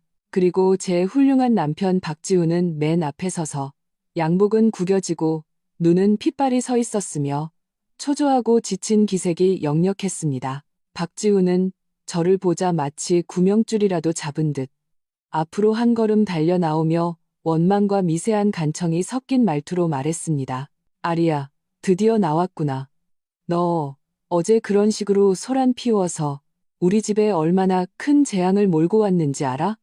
유난에 지금 엄청 화나서 약혼이 파투날 지경이야. 그 하객들이 돌아가서 우리 박씨 집안을 뭐라고 하겠어. 빨리 호텔에 가서 설명하고 돈 메꾸고 서비스 복구시켜. 그리고 유난의 집에 가서 사과해. 그럼 이 일은 없던 걸로 할 수 있어. 저는 그를 보며 문득 너무나 낯설고 심지어 좀 우습다는 생각까지 들었습니다. 이 지경에 이르러서도 그는 여전히 자기들 박씨 집안의 체면, 김윤환의 집의 반응, 그리고 자기 자신을 공경에서 빼낼 생각뿐이었습니다. 그는 제가 뜨거운 탕을 뒤집었었을 때 어떤 기분이었을지, 그에게 사람들 앞에서 꺼져라는 말을 들었을 때 어떤 심정이었을지 조금도 생각하지 않았습니다. 저는 박지훈을 무시하고 그의 너머로 시선을 옮겨 시어머니 최미숙의 얼굴을 보았습니다. 저는 천천히 우유를 한 모금 마시고 입을 열었습니다. 목소리는 파도 한 점 없는 잔잔한 호수 같았습니다. 어머님, 어제 그 탕 한 그릇이 제 정신을 번쩍 들게 해주셨어요. 최미숙은 제가 이런 반응을 보일 줄은 몰랐다는 듯 잠시 멍해 있었습니다. 저는 담담하게 말을 이었습니다. 그래서 연회는 제가 취소했습니다. 돈은 메꾸지 않을 것이고 사과는 더더욱 할 생각 없습니다. 김윤아 씨 집안이 화가 나든 약혼이 파투가 나든 그건 당신들 박씨 집안의 일이지 저 서아리와는 이제 아무 상관없습니다. 박지훈은 조급해져서 다시 저에게 달려들려 했습니다. 서아리, 너 진짜. 아빠가 찻상을 세게 치며 벌떡 일어났습니다. 박지훈, 네가 지금 우리 집에서 감히 소리를 질러? 내 부모 데리고 당장 꺼져. 다시는 아리 괴롭히지 마. 그때는 나도 가만 안 있을 테니 아준아, 손님 배웅해드려라. 오빠 서아준이 즉시 앞으로 나서 큰 키와 압도적인 기세로 박씨 집안 사람들을 향해 차갑게 나가달라는 손짓을 했습니다. 시어머니 최미숙은 분노로 온몸을 떨며 우리를 향해 손가락질했습니다. 너희 서씨 집안 힘만 믿고 좋아, 두고 봐. 이대로 안 끝나. 지훈아, 가자. 이혼해. 어디 한번 이혼녀가 돼서 앞으로 잘 사나 보자. 박지훈은 뭔가 더 말하려 했지만 시아버지가 낮은 소리로 그를 잡아 끌었습니다. 박씨 집안 사람들은 결국 오빠의 차가운 시선 아래 초라하게 서씨 집안을 떠났습니다. 저는 따뜻한 우유가 담긴 컵을 들고 문 밖으로 사라지는 그들의 뒷모습을 보았습니다. 마음에는 아무런 동요도 없었습니다. 체면? 말로? 앞으로 저 서아리의 체면은 제가 스스로 세울 것이고 제 말로는 당신들이 걱정할 바가 아니었다. 이 전쟁은 이제 막 서막을 열었을 뿐. 그리고 저는 전면적인 반격을 할 준비가 되어 있었다. 박씨 집안 사람들이 잿빛 얼굴로 떠나고 집안은 순간 조용해졌습니다. 아빠의 무거운 숨소리와 엄마의 작은 흐느낌 소리만 남았습니다. 저는 마시다만 우유컵을 내려놓고 엄마의 어깨를 감싸 안았습니다. 엄마, 울지 마세요. 그런 사람들 때문에 울 가치도 없어요. 아빠는 굳은 얼굴로 거실을 몇 걸음 서성이다가 고멈춰서 저를 보셨습니다. 아리야, 네가 방금 잘했다. 저렇게 뻔뻔한 인간들한테는 조금도 좋은 낯을 보여주면 안 돼. 아빠는 잠시 말을 멈추고 날카로운 눈빛으로 말했습니다. 하지만 저들이 이대로 물러서진 않을 거다. 특히 돈 문제 가지고는 분명히 발뺌할 거야. 아주나, 김 변호사님이랑은 몇 시에 약속 잡았지? 오빠가 시계를 보며 대답했습니다. 아빠, 10시예요. 1시간 좀 더 남았어요. 제가 준비해서 이따 아리랑 같이 갈게요. 저는 고개를 끄덕였습니다. 마음속에는 이미 계획이 있었습니다. 아빠, 엄마, 오빠, 걱정 마세요. 저는 예전에 그 마음대로 휘둘리던 서아리가 아니에요. 저들이 제게 한 그대로 돌려줄 거예요. 그리고 저들이 발뺌할 기회는 주지 않을 거예요. 저는 위층으로 올라가 어젯밤 엄마가 정리해 주신 방으로 돌아갔습니다. 가방에서 핸드폰을 꺼내 켰습니다. 순간 수많은 부재중 전화 알림과 문자, 메신저 메시지 알림음이 경쟁하듯 울려댔습니다. 대부분 박지훈과 시어머니 최미숙에게서 온 것이었습니다. 내용은 처음에 격렬한 질책에서 나중에는 회유와 협박을 오가는 것까지 다양했습니다. 심지어 박지훈이 울먹이며 참회하고 3년간의 부부의 정을 봐서 일을 더 크게 만들지 말아달라고 애원하는 메시지도 몇 개 있었습니다. 저는 무표정하게 이 알림들을 지워버리고 핸드폰의 녹음 앱을 열었습니다. 다행히 이 습관을 계속 유지해왔습니다. 약혼식 준비를 시작하면서부터 시어머니 최미숙의 까다롭고 명령적인, 심지어 모욕적인 말들, 박지훈의 귀찮아하고 책임을 회피하는 발언들, 그리고 어제 연회장에서의 김유나의 날카로운 트집, 시어머니가 탕을 붓기 전후의 날선 질책, 그리고 박지훈의 그 차가운 꺼져라는 말까지 모두 제가 무의식적으로 녹음해 두었습니다. 당시 녹음은 아마 잠재적인 자기보호 본능이었을 텐데 정말로 쓸모가 있을 줄은 몰랐습니다. 저는 이어폰을 끼고 이 오디오 파일들을 빠르게 훑어보며 가장 충격적인 몇 부분을 골라냈습니다. 이어폰에서 들려오는 그 익숙하면서도 귀에 거슬리는 목소리들을 들으며 어제의 굴욕감이 다시금 밀려왔습니다. 하지만 이번에는 그것과 함께 차가운 평정심이 찾아왔습니다. 이것들은 모두 제 반격의 무기가 될 것이었습니다. 9시 30분, 저는 오빠 서아준과 함께 김 변호사의 법률사무소로 향했습니다. 김 변호사는 40대쯤으로 보이는 영리하고 유능해 보이는 중년 남성이었습니다. 제가 차분하게 상황을 설명하고 오빠가 미리 정리한 이체 기록과 지출 명세서를 꼼꼼히 검토한 후 그의 표정이 심각해졌습니다. 서아리 씨, 상황은 대략 파악했습니다. 법적으로 볼 때 박 씨 집안을 위해 대납하신 금액, 특히 1억 2천만 원의 연회비는 명확한 이체 기록이 있어 회수 가능성이 매우 높습니다. 박지훈 씨 개인 명의의 투자는 프로젝트의 성격과 자금 흐름을 추가적으로 조사해야 해서 좀 복잡합니다. 하지만 가장 중요한 것은 이혼 과정에서의 유책, 배우자 랜딩과 재산 분할입니다. 저는 고개를 끄덕이고 가방에서 핸드폰을 꺼냈습니다. 김 변호사님, 저에게 오디오 증거가 좀 있습니다. 저는 그중 하나의 녹음 파일을 틀었습니다. 바로 어제 시어머니 최미숙이 연회장에서 키위 플레이팅 문제로 저를 날카롭게 질책하고 결국 탕 그릇을 빼앗아 제게 붓고 박지훈이 저에게 꺼지라고 한 그 부분이었습니다. 주변이 좀 소란스러웠지만 대화 내용은 명확하게 들렸습니다. 특히 탕 그릇이 부딪히는 날카로운 소리와 제억 눌린 비명 소리는 현장감을 극대화했습니다. 김 변호사는 다 듣고 나자 눈이 빛났습니다. 서아리 씨, 이 녹음 파일은 매우 중요합니다. 이것은 단순한 가정 불화를 넘어 신체적 상해 및 정신적 학대에 해당할 수 있습니다. 상대방을 혼인 파탄의 유책 배우자로 인정받는데 매우 유리합니다. 이것은 재산 분할과 추후의 정신적 손해배상 청구에서 우리의 중요한 카드가 될 것입니다. 그는 이전에 녹음했던 시어머니 최미숙이 평소에 저를 언어적으로 억압했던 몇 개의 녹음을 더 듣고는 미간을 더욱 찌푸렸습니다. 서아리 씨, 그동안 고생 많으셨습니다. 이 증거들은 매우 충분합니다. 제 제안은 우리가 먼저 공격적으로 나가는 것입니다. 이혼 소송을 제기함과 동시에 이 탕을 부은 녹음을 근거로 상대방에게 변호사 명의의 내용 증명을 발송하여 우리 측이 관련 책임을 추궁할 것이며 적절한 시점에 일부 증거를 공개할 권리를 보유하고 있음을 명확히 알리는 겁니다. 그들에게 압박을 가해야 합니다. 오빠가 책상을 탁 쳤습니다. 맞습니다. 그렇게 해야죠. 저들이 와서 난리치는 것만 기다릴 순 없죠. 김 변호사님, 말씀하신 대로 진행해 주세요. 최대한 빨리 내용 증명을 보내주십시오. 저는 김 변호사와 오빠를 보며 마음속에 차가운 돌덩이가 제자리를 찾은 것 같았습니다. 바로 이것이었다. 내가 원하던 효과. 박씨 집안은 체면을 가장 중시하죠. 그렇다면 나는 가장 공식적이고 부인할 수 없는 법적 절차를 통해 그들의 체면을 한 겹 한 겹 벗겨낼 것이다. 이것은 단지 돈 때문이 아니었다. 이것은 정의를 되찾기 위함이었다. 법률 사무소를 나올 때 햇살이 좋았습니다.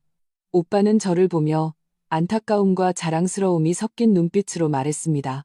아리야, 네가 어른이 됐구나. 오빠가 생각했던 것보다 훨씬 더 강하고 저는 웃으며 아무 말도 하지 않았습니다. 어른이 되었다? 아마도 그 뜨거운 탕 한 그릇과 그 차가운 꺼져라는 한마디에 뜨겁게 데이고 정신을 차린 것이겠죠. 앞으로의 길이 평탄하지 않을 수도 있겠지만 저는 알았습니다. 저는 다시는 돌아보지 않을 것이고 절대로 마음 약해지지도 않을 것이라는 것을. 박씨 집안, 우리의 싸움은 이제 본격적으로 시작이다. 그리고 첫 번째 내용 증명이 바로 나의 선전포고다. 김 변호사 사무실에서 나왔을 때 햇살은 눈부셨지만 저는 온몸에 힘이 넘치는 것을 느꼈습니다. 그것은 허세 부리는 분노가 아니라 목표가 명확하고 차근차근 계획을 실행하는 냉정이었습니다. 내용 증명은 이미 작성되었고 곧 박씨 집안으로 발송될 것이었습니다. 그것은 잔잔한 연못에 던져지는 강력한 폭탄이 될 것이었습니다. 하지만 저는 이것만으로는 부족하다는 것을 알았습니다. 법적 절차는 길고 박씨 집안은 돈 때문에 분명히 발뺌하며 시간을 끌려고 할 것이었습니다. 저는 그들에게 더 즉각적인 효과가 있는 것을 보여줘야 했습니다. 오빠가 차문을 열어주며 물었습니다. 아리야, 지금 집으로 가. 아니면. 저는 조수석에 앉아 안전벨트를 매고 앞을 보며 평온한 어조로 말했습니다. 오빠, 집 말고 박씨 집안으로 가자. 오빠는 멈칫했습니다. 박씨 집으로? 지금 가면 저 사람들 불같이 화나 있을 텐데 일부러 화를 자초하는 거 아니야? 저는 고개를 돌려 오빠를 보며 아무런 온도도 없는 미소를 지었습니다. 싸우러 가는 거 아니야. 내 물건 찾으러 가는 거야. 오빠는 즉시 알아차렸습니다. 네가 그 집에 사줬던 것들 말하는 거지? 저는 고개를 끄덕이며 단호한 눈빛으로 말했습니다. 엄마가 예전에 사주신 비취 반지를 최미숙 여사가 보고는 졸라서 가져갔어. 그리고 아빠가 해외에서 사다 주신 샤넬 한정판 가방도 박지훈이 체면 세운다고 빌려가서 돌려주지 않았고, 내가 박지환 생일 선물로 사준 롤렉스 시계도 있고 자잘한 것들까지 합치면 꽤 많아. 예전에는 한 가족이니까 따지지 않았지만 이제 가족이 아니니 내 물건은 하나도 거기에 남겨둘 수 없어. 오빠는 잠시 생각하더니 이내 비열한 미소를 지었습니다. 좋아. 오빠가 같이 가줄게. 당연히 찾아와야지. 그 배은망덕한 놈들 좋은 일 시킬 순 없지. 그런데 우리 둘만 가도 괜찮을까? 친구 몇 명 부를까? 저들이 궁지에 몰리면 무슨 짓을 할지 모르잖아. 저는 잠시 생각하다가 말했습니다. 아니, 우리 둘만 가. 오빠는 동영상 찍고 나는 물건 챙기고 저들이 손대면 그 동영상이 증거가 되고 바로 경찰에 신고하면 돼. 지금은 저들이 일을 더 크게 만드는 걸 더 두려워할 거야. 차가 박씨 집안으로 향하는 동안 저는 창밖으로 빠르게 지나가는 거리 풍경을 보며 되찾아올 물건 목록을 머릿속으로 정리했습니다. 각 물건은 마치 하나의 낙인처럼 제 과거 3년간의 어리석은 헌신과 타협을 기록하고 있었습니다. 이제 저는 제 손으로 이 낙인들을 제 인생에서 완전히 지워버릴 것이었습니다. 박씨 집안 아파트 아래에 도착해서 오빠는 핸드폰을 동영상 모드로 설정하고 손에 들었습니다. 카메라는 일단 아래로 향하게 해서 촬영하지 않는 척했습니다. 우리는 위층으로 올라가 그 익숙한 문을 두드렸습니다. 안에서 시어머니 최미숙의 경계심 가득한 목소리가 들렸습니다. 누구세요? 저예요. 서아리. 제 목소리는 평온하고 흔들림 없었습니다. 문 안쪽이 몇 초간 조용해지더니 부스럭거리는 소리가 들렸습니다. 누군가 외시경으로 보는 듯 했습니다. 그리고 문이 거칠게 살짝 열렸습니다. 시어머니 최미숙의 분노와 수면 부족으로 부어오른 얼굴이 드러났습니다. 눈빛에는 원망과 경계심이 가득했습니다. 서아리, 네가 여길 또 와. 무슨 꿍꿍이야. 저는 그녀의 저기를 무시하고 문을 밀고 들어가 오빠와 함께 안으로 들어섰습니다. 시아버지 박서방은 소파에 앉아 있다가 우리를 보고는 불편한 기색으로 고개를 돌렸습니다. 박지우는 집에 없었습니다. 아마 밖에서 해결책을 찾으러 돌아다니는 모양이었습니다. 저는 그들과 실랑이할 시간이 없었습니다. 바로 본론을 말했습니다. 제 물건 찾으러 왔어요.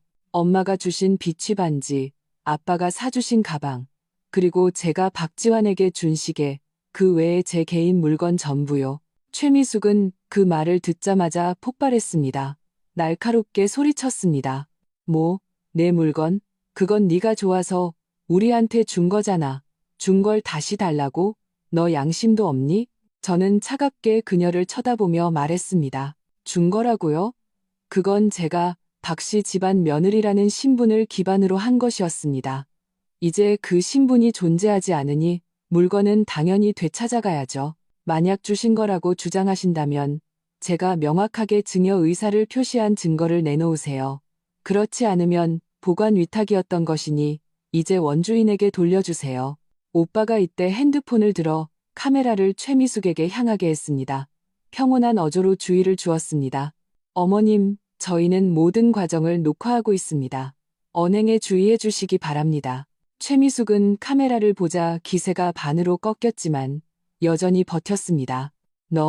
너희들, 이거 강도짓이야. 경찰에 신고할 거야. 마음대로 하세요. 저는 그녀를 지나쳐 곧장 안방으로 들어갔습니다. 그 비취 반지는 그녀가 평소에 침대 머리맡 보석함에 넣어두었습니다.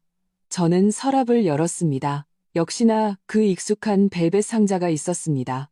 저는 꺼내서 열어 확인했습니다. 영롱한 비취색, 흠집 하나 없었습니다. 저는 상자를 닫고 주머니에 넣었습니다. 너 뭐 하는 짓이야. 그거 내 거야. 최미숙이 달려들어 빼앗으려 했지만 오빠가 팔로 막아섰습니다. 저는 그녀를 무시하고 옷방으로 가서 가장 안쪽 칸에서 약간의 먼지가 쌓인 한정판 핸드백을 꺼냈습니다. 박지우는 전혀 가치를 몰라서 한번 들고는 귀찮다며 던져두었습니다. 저는 꼼꼼히 확인했고 손상된 곳이 없었습니다. 그리고 저는 박지환의 방으로 갔습니다. 그는 약혼 후 김유나와 밖에서 사는 것 같았고 방은 비어 있었습니다. 서랍에서 그 시계를 찾아냈습니다. 이 모든 것을 마치고 저는 제가 3년간 살았던 이 집을 둘러보았습니다. 마음에는 어떤 미련도 없었습니다. 제 옷가지와 일상용품들이 좀 남아 있었지만 값 나가는 것은 아니었고 여기에 남겨두고 싶지도 않았습니다. 저는 오빠에게 말했습니다. 오빠, 옷장에 있는 내 옷이랑 세면도구 좀 챙겨서 가방에 담아줘. 최미숙은 옆에서 분노로 온몸을 떨며 제 코를 가리키며 욕했습니다. 서아리, 이 배은망덕한 것. 우리 박씨 집안이 3년 동안 널 먹여 살렸는데 넌 잘 되나 보자. 저는 걸음을 멈추고 돌아서서 그녀를 보았습니다. 눈빛이 차가웠습니다. 저를 먹여 살렸다고요? 최미숙 여사님, 지난 3년은 저 서아리가 당신들 박씨 집안을 먹여 살린 겁니다. 오늘부터 각자 알아서 잘 사세요. 그 말을 마치고 저는 더 이상 그녀의 히스테리적인 모습을 보지 않고 제 가방과 보석함을 안고 오빠가 제 개인 물품을 간단히 챙기기를 기다렸습니다. 우리가 물건을 들고 박 씨 집안 대문을 나설 때 등 뒤에서는 최미숙의 무너지는 울음소리와 물건을 부수는 소리가 들렸습니다. 돌아오는 차 안에서 저는 품에 안은 되찾은 물건들을 보며 마음에는 어떤 쾌감도 없었습니다. 오직 철저한 명료함만이 있었습니다. 이 물건들을 되찾아온 것은 단지 경제적 손실을 만회하는 것뿐만 아니라 하나의 태도, 과거와 완전히 단절하겠다는 결심이었습니다. 박 씨 집안은 제게 탕 한 그릇 붓고 꺼져라고 욕하면 제가 잿빛 얼굴로 빈손으로 쫓겨날 줄 알았겠죠. 그들은 틀렸습니다. 저는 제가 잃어버린 것을 원금과 이자까지 모두 조금씩 되찾아올 겁니다. 이것은 집안 청소의 첫걸음에 불과했습니다. 다음은 더 중요한 것들의 차례였습니다. 제 존엄성, 제 청춘, 그리고 그들 박 씨 집안이 가장 중시하는 그 위선적인 체면. 박 씨 집안의 숨막히는 집에서 나와 차에 타자 오빠 서아주는 제 옷이 담긴 봉투를 뒷좌석에 던지며 참지 못하고 침을 뱉었습니다. 진짜 인간들. 속 시원하다. 아리야, 너 아까 최미숙 얼굴 봤어? 거의 가지색으로 변했더라. 저는 안전벨트를 매고 되찾은 가방과 보석함을 품에 안았습니다. 기분은 생각만큼 상쾌하지 않았고 오히려 텅 빈 듯한 피로감이 몰려왔습니다. 이런 사람들과 얽히는 것 자체가 소모적인 일이었습니다. 오빠, 운전해. 나 좀 피곤해. 차가 막 아파트 단지를 빠져나오는데 제 핸드폰이 울렸습니다. 보지 않아도 누구인지 짐작할 수 있었습니다. 역시나 화면에는 박지훈이라는 이름이 떠 있었습니다. 저는 바로 무음으로 바꾸고 핸드폰을 화면이 아래로 가게 다리 위에 내려놓았습니다. 오빠가 힐끗 보더니 차갑게 웃었습니다. 아직도 전화할 배짱이 있네. 최미숙이 걔한테 울고불고 했겠지. 받지 마. 애타게도. 핸드폰은 끈질기게 여러 번 불이 켜졌다가 마침내 조용해졌습니다. 하지만 몇 분도 지나지 않아 다시 미친 듯이 진동하기 시작했습니다. 이번에는 카카오톡이었습니다. 메시지 알림음이 연달아 정신없이 울렸습니다. 저는 핸드폰을 들어 카카오톡을 열었습니다. 역시 박지훈이었습니다. 최근 몇 개는 음성 메시지였습니다. 저는 스피커폰으로 틀었습니다. 그의 분노와 약간의 공포가 섞인 목소리가 즉시 차 안을 가득 채웠습니다. 서아리, 너 미쳤어? 누가 너더러 우리 집에 와서 물건 훔쳐가래? 우리 엄마 너 때문에 심장병으로 쓰러지시겠다. 당장 반지랑 가방 돌려놔. 그거 우리 엄마 거라고. 이어서 또 다른 메시지. 말투는 조금 부드러워졌지만 여전히 비난조였습니다. 아리야, 어제 엄마가 잘못했고 나도 잘못했어. 내가 사과할게. 됐지? 그래도 일을 이렇게 극단적으로 만들면 어떡해. 당장 돌아와. 우리 얘기 좀 하자. 부부싸움은 칼로 물 베기랬잖아. 다음 메시지는 다시 협박으로 변했습니다. 서아리, 내가 경고하는데 나 더 이상 자극하지 마. 너 진짜 일 크게 만들면 내 직장까지 망하게 하면 너한테 무슨 좋은 일이 있겠어? 너 이제 이혼녀인데 나 떠나면 무슨 좋은 남자 만날 수 있을 것 같아? 잘해줄 때 알아서 해. 마지막 메시지는 거의 절규에 가까웠고 막다른 길에 몰린 광기가 섞여 있었습니다. 서아리, 듣고 있어? 물건 돌려놔. 그리고 호텔 위약금 2억 원 내가 다 내야 해. 안 그러면 내가 네 아버지 회사에 쳐들어가서 난리 칠 거야. 너희 서씨 집안도 편하게 못 살게 만들어주겠어. 이 논리도 없고 무능한 분노만 가득한 음성 메시지들을 듣고 저는 화가 나기보다는 웃음이 나왔습니다. 이 사람이 제가 눈이 멀어 선택했던 남자라니. 문제가 생기면 불평하고 책임 전가하고 협박하고 가장 악독한 말로 저를 공격하는 것 외에는 어떤 책임감도 방법도 없는 사람이었습니다. 오빠는 듣다가 분노가 치밀어 핸들을 부서져라 꽉 쥐었습니다. 빌어먹을 자식, 감히 아빠까지 협박해? 아리야, 신경 쓰지 마. 걔가 아빠 회사에 오기만 해봐. 내가 다리를 부러뜨려 놓을 테니.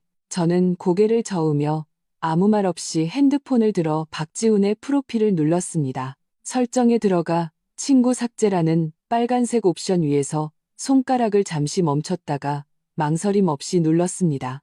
세상이 조용해졌습니다. 이 행동을 마치고 나서야 저는 길게 숨을 내쉬고 의자에 기대 눈을 감았습니다. 삭제하고 차단하는 것은 회피가 아니었습니다. 그것은 선언이었습니다. 저와 박지훈, 저와 박씨 집안은 완전히 연을 끊었다는 선언. 이제부터 그들의 희로애락, 생사고락은 저 서아리와 아무런 관련이 없다는 선언. 오빠는 제가 박지훈을 삭제하는 것을 보고 잠시 멈칫하더니 이내 한숨을 쉬었습니다. 잘했어. 보고 있으면 역겨우니까. 그런데 아리야, 걔가 아까 아빠 회사 얘기를 하던데. 저는 눈을 떴습니다. 눈빛에는 어떤 동요도 없었습니다. 오빠, 걱정 마. 걔는 못해. 지금 자기 코가 석자인데. 호텔에 2억 원 빚이 있고 김윤환의 집에는 가서 빌어야 하고 자기 직장도 유지할 수 있을지 모르는 판에 그냥 입만 살아서 저러는 거야. 진짜 아빠 회사에 가서 난리 칠 배짱도 자본도 없어. 저는 잠시 말을 멈추고 차가운 미소를 지었습니다. 게다가 지금 걔가 가장 걱정해야 할 건 우리 서씨 집안이 아니라 김 변호사님이 곧 보낼 그 내용 증명일걸. 그 안에는 걔가 더 두려워하는 것들이 들어있으니까. 오빠는 고개를 끄덕였습니다. 눈빛도 냉정해졌습니다. 맞아. 내용 증명이 본론이지. 저런 미친 개는 상대할수록 더 날뛰어. 아리야, 너 정말 예전이랑 달라졌어. 달라졌죠. 가장 가까운 사람에게 머리 위로 뜨거운 탕을 맞으면 아무리 뜨거운 마음이라도 차갑게 식고 단단해지기 마련입니다. 박지훈에게, 박씨 집안에게 저는 이제 어떤 정도 남지 않았습니다. 오직 명확한 계산과 뚜렷한 목표만이 남았습니다. 제 물건을 되찾아온 것은 첫걸음에 불과했습니다. 다음은 그들이 제게서 빼앗아간 것을 원금과 이자까지 모두 토해내게 할 것이었습니다. 그리고 저 서아리를 모욕하는 것이 어떤 대가를 치러야 하는지 똑똑히 깨닫게 해줄 것이었습니다. 박지훈의 협박은 제게는 패배한 개의 짖음으로밖에 들리지 않았고 오히려 제가 앞으로 나아갈 길을 더욱 굳건하게 해주었습니다. 차가 친정 아파트 단지로 들어섰습니다. 햇살이 좋았습니다. 저는 알았습니다. 집에는 부모님이 따뜻한 밥과 반찬, 그리고 저를 위해 항상 열려있는 따뜻한 항구를 준비해 두셨을 것이라는 것을. 그리고 저의 싸움은 이제 막 진정한 핵심 단계로 접어들고 있었습니다. 내용 증명을 보낸 지 사흘째, 박씨 집안 쪽에서 역시 새로운 움직임이 있었습니다. 하지만 이번에는 박지훈이나 최미숙 여사가 직접 찾아온 것이 아니라 시아버지였던 박서방에게서 전화가 왔습니다. 이건 좀 의외였습니다. 전화기 너머 박서방의 목소리는 많이 늙어 있었고 억지로 억누른 피로감과 저자세가 느껴졌습니다. 아리야, 나다, 아비다. 그는 잠시 말을 멈췄습니다. 스스로도 그 호칭이 어색한 듯 했습니다. 내용 증명 우리가 받았다. 일이 이 지경까지 오면 서로에게 좋지 않잖니. 지훈이 엄마가 충동적이었고 지훈이도 말이 거칠었지. 내가 그 애들 대신 사과하마. 우리 다 한 가족인데 앉아서 얘기로 풀 수 없는 일이 어디 있겠니? 굳이 법정까지 가서 남들 웃음거리 될 필요 없잖니. 저는 전화기를 쥔 채 속으로 냉소했습니다. 이제 와서 한 가족이라고? 이제 와서 남들 웃음거리가 될까봐 두렵다고? 탕을 붓고 꺼지라고 할 때는 왜 한 가족이라는 생각을 못했을까? 제 말투는 감정이 드러나지 않게 평온했습니다. 아버님, 내용 증명에 명확히 적혀 있습니다. 저와 박지훈 씨 사이에는 더 이상 나눌 얘기가 없습니다. 무슨 문제가 있다면 제 변호사가 아버님 측과 소통할 겁니다. 박서방은 다급해졌습니다. 목소리가 조금 높아졌습니다. 아리야, 그러지 마라. 설령 네가 지훈이랑 더 이상 못 살겠다고 해도 그 1억 2천만 원 연회비랑 그 물건들은 뭔가 얘기가 있어야지. 네가 한꺼번에 다 가져가 버리면 이건 우리 박씨 집안 숨통을 끊는 거나 마찬가지야. 우리가 어디에 그런 돈이 있니? 지훈이도 요즘 직장에서 일이 잘 안 풀리고 유난의 쪽에서도 감성팔이를 시작했습니다. 박 씨 집안의 어려움을 내세워 제 동정심을 자극하려는 것이었습니다. 예전에 마음 약했던 서아리라면 정말로 망설였을지도 모릅니다. 하지만 지금은 그저 비꼬고 싶을 뿐이었습니다. 아버님 돈 문제는 내용 증명에 이미 근거가 명확히 명시되어 있습니다. 박 씨 집안의 어려움에 대해서는 죄송하지만 제가 초래한 것이 아니며 제가 그 결과를 책임질 이유도 없습니다. 다른 일이 없으시면 끊겠습니다. 잠깐, 끊지 마. 박서방은 다급하게 외쳤습니다. 말투에는 애원이 섞여 있었습니다. 아리야, 아버지가 부탁이다. 이렇게 하면 어떻겠니? 그 1억 2천만 원, 우리가 천천히 갚을게. 분할 상환, 그래, 분할 상환으로 하고, 이자도 쳐줄게. 그 물건들은 네가 가져갔으니 됐고, 우리도 더 이상 달라고 안 할게. 그러니까 김 변호사님께 소송은 취하해달라고 하면 안 되겠니? 재판은 하지 말자, 응? 분할 상환으로 천천히 갚는다. 저는 거의 웃음이 터질 뻔했습니다. 그들은 시간을 끌어 결국 흐지부지 만들려는 속셈이었습니다. 저는 단호하게 거절했습니다. 안 됩니다. 제 돈은 반드시 일시불로 받아야겠습니다. 아버님, 만약 정말로 어려우시다면 집을 파시거나 박지훈 씨 명의의 자산을 처분해서 지불하시면 됩니다. 그렇지 않으면 우리는 법정에서 뵙겠습니다. 그 말을 마치고 저는 더 이상 그와 실랑이 할 기회를 주지 않고 바로 전화를 끊었습니다. 그리고 그 번호도 차단 목록에 추가했습니다. 저는 알았습니다. 박 씨 집안이 정말로 겁을 먹었다는 것을. 그들이 두려워하는 것은 제가 아니라 법원의 판결과 그에 따르는 명예 실추였습니다. 특히 박지훈, 그 체면을 중시하고 장인 집안의 배경을 믿고 까불던 성격에 유책 배우자로 판결받는 순간 그의 앞날은 거의 끝장날 것이었습니다. 막 전화를 끊었는데 오빠가 밖에서 돌아왔습니다. 손에는 서류 봉투 하나를 들고 있었고 얼굴은 약간 흥분되어 있었습니다. 아리야, 내가 뭘 알아냈는지 봐. 저는 서류 봉투를 받아 열어보았습니다. 안에는 몇 장의 은행 거래 내역서 사본과 프로젝트 투자 계약서 사본이 들어있었습니다. 오빠가 설명했습니다. 내가 친구한테 부탁해서 박지훈이 전에 너한테 말했던 그 투자 프로젝트를 좀 알아봤어. 그런데 뭔지 알아? 그 프로젝트 그냥 유령 회사였어. 이미 망했고 박지훈이 투자한 돈 대부분은 날렸고 남은 일부는 그가 여러 명목으로 현금화해서 빼돌렸는데 용도는 불분명해. 이 거래 내역을 보면 그가 내 돈으로 몰래 자기 동생 박지환한테도 몇 번이나 큰 돈을 송금했어.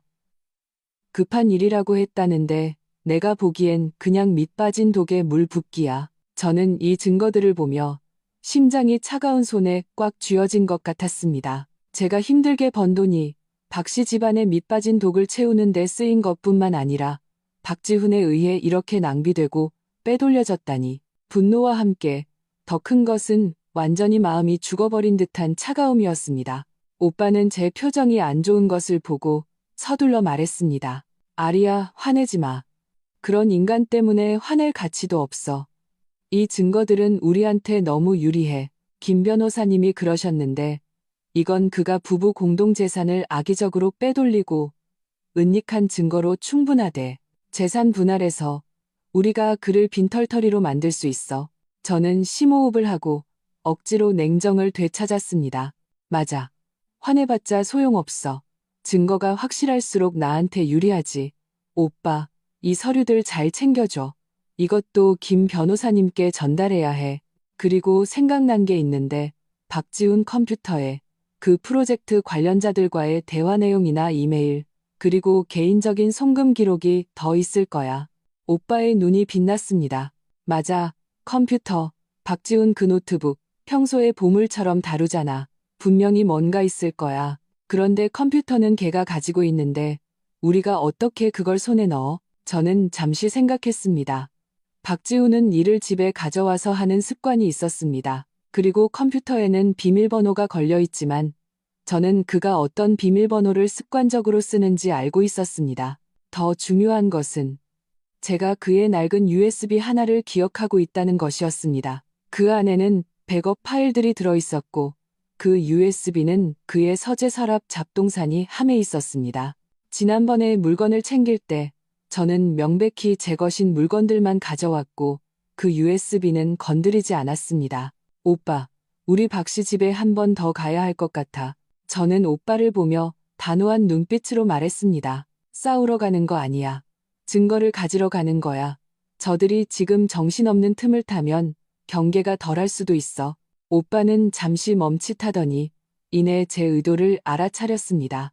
얼굴에는 모험적인 흥분이 스쳤지만 약간의 걱정도 있었습니다. 위험하지 않을까? 만약 잡히면 저는 냉정하게 분석했습니다. 위험은 있지만 시도해볼 가치는 있어. 저들이 집에 없을 만한 시간을 골라서 신속하게 처리하면 돼. 그 USB 안에 있는 증거만 손에 넣으면 그게 박지훈을 무너뜨리는 마지막 지푸라기가 될 가능성이 커. 이번에는 제가 수동적으로 얻어맞으며 내용 증명이 효력을 발휘하기만을 기다리는 것이 아니었습니다. 저는 주도적으로 공격하여 용의 심장을 찌르고 가장 핵심적인 증거를 확보하여 박지훈과 박씨 집안이 더 이상 어떤 반격이나 변명도 할 수 없게 만들 것이었습니다. 이 이혼 소송, 저는 깨끗하게 이길 것이고 그들이 철저하게 지게 만들 것이었습니다. 박씨 집안은 제게 탕 한 그릇 붓는 것이 끝이라고 생각했겠지만 그들은 몰랐습니다.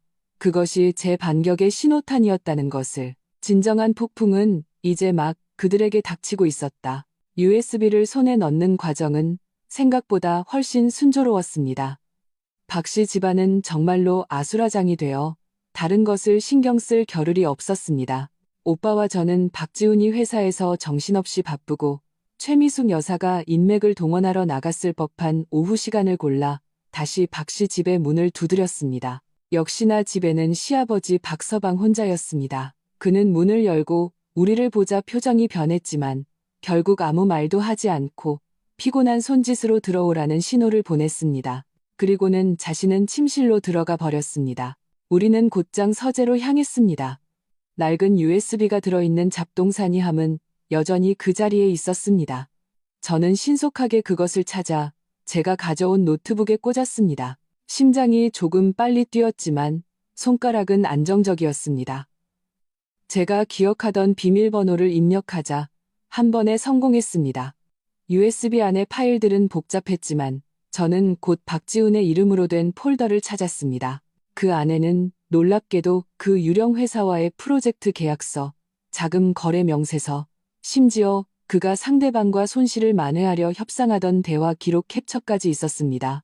더 충격적인 것은 다른 파일이었습니다. 거기에는 그가 박지환에게 여러 번 큰 금액을 송금한 기록 캡처와 정체불명의 여성 몇 명과 나눈 음란한 대화 기록이 저장되어 있었습니다. 그 기간은 심지어 우리의 결혼 생활 중에 걸쳐 있었습니다.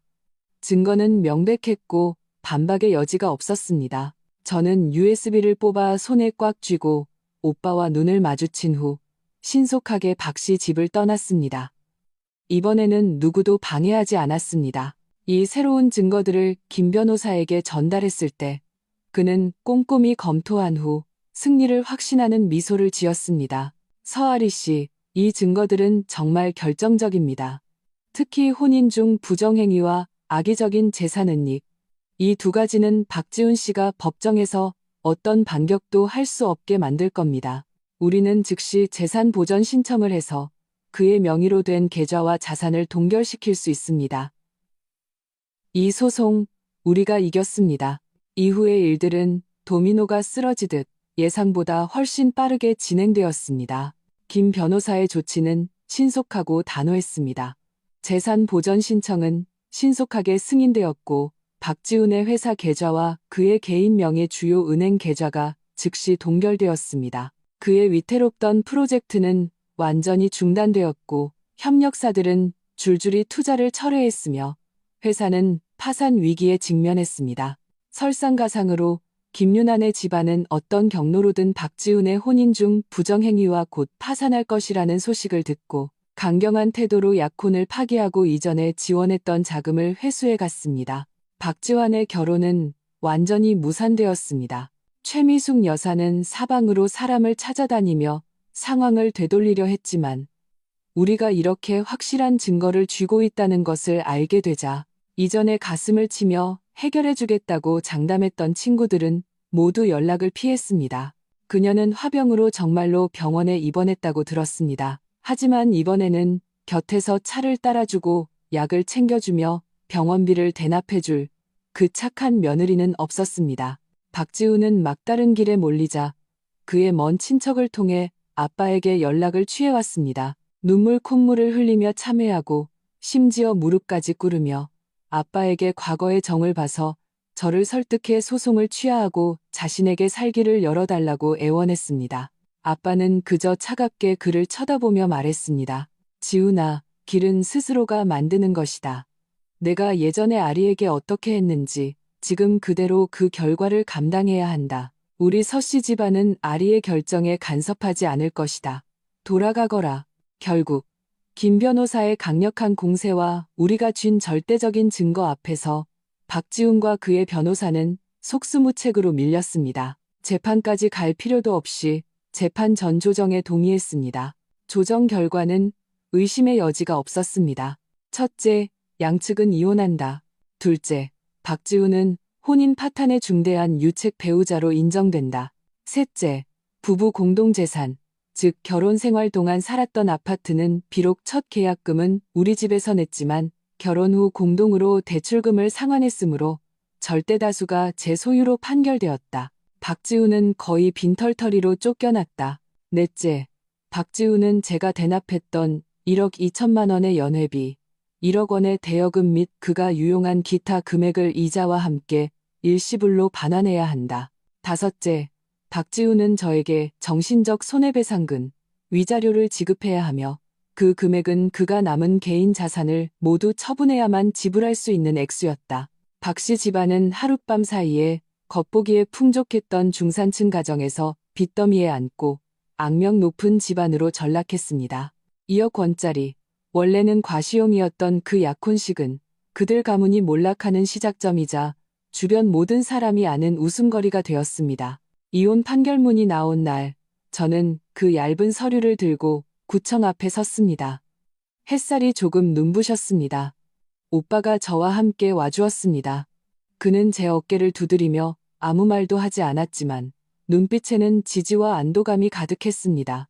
3년간의 결혼 생활은 마치 황당한 악몽 같았습니다. 꿈에서 깨어났을 때 제가 치른 대가는 컸지만 결국 저는 벗어났고 상처를 준 사람들에게 응당한 대가를 치르게 했습니다. 저는 과거의 그림자에 머물지도 서둘러 새로운 관계를 시작하지도 않았습니다. 이혼으로 받은 재산과 배상금에 친정의 일부 지원을 더해 저만의 스튜디오를 열었습니다. 제가 좋아하는 기획과 디자인 일을 했습니다. 사업 시작은 힘들었지만 한 걸음 한 걸음이 견실했고 제 인생을 스스로 통제하는 자유와 힘으로 가득 찼습니다. 가끔 옛 지인들을 통해 박씨 집안의 소식을 듣기도 했습니다. 박지훈은 파산 후 지방으로 내려갔고 잘 지내지 못한다고 들었습니다. 최미숙 여사는 큰 병을 앓은 후 정신이 좀 오락가락하고 더 이상 기세등등하지 못하게 되었다고 합니다. 시동생 박지환은 김유나와 헤어진 후 빈둥거리며 집안의 짐이 되었다고 합니다. 이런 소식을 들었을 때 제 마음에는 더 이상 어떤 파문도 일지 않았습니다. 인과응보, 그들이 잘 살든 못 살든 저 서아리와는 더 이상 아무런 상관이 없었습니다. 제 인생은 무거운 한 페이지를 넘기고 진정으로 저 자신만의 맑고 탁 트인 새로운 장을 맞이했습니다. 그리고 이 모든 것은 제 정신을 번쩍 들게 했던 그 뜨거운 탕 한 그릇과 저를 완전히 깨어나게 했던 그 꺼져라는 한마디 덕분이었습니다. 저는 다행이라고 생각합니다. 마침내 제가 과거의 안녕을 고할 용기를 냈다는 것을, 그리고 더 이상 누구에게도 정의되지 않는 미래를 향해 힘차게 나아가고 있다는 것을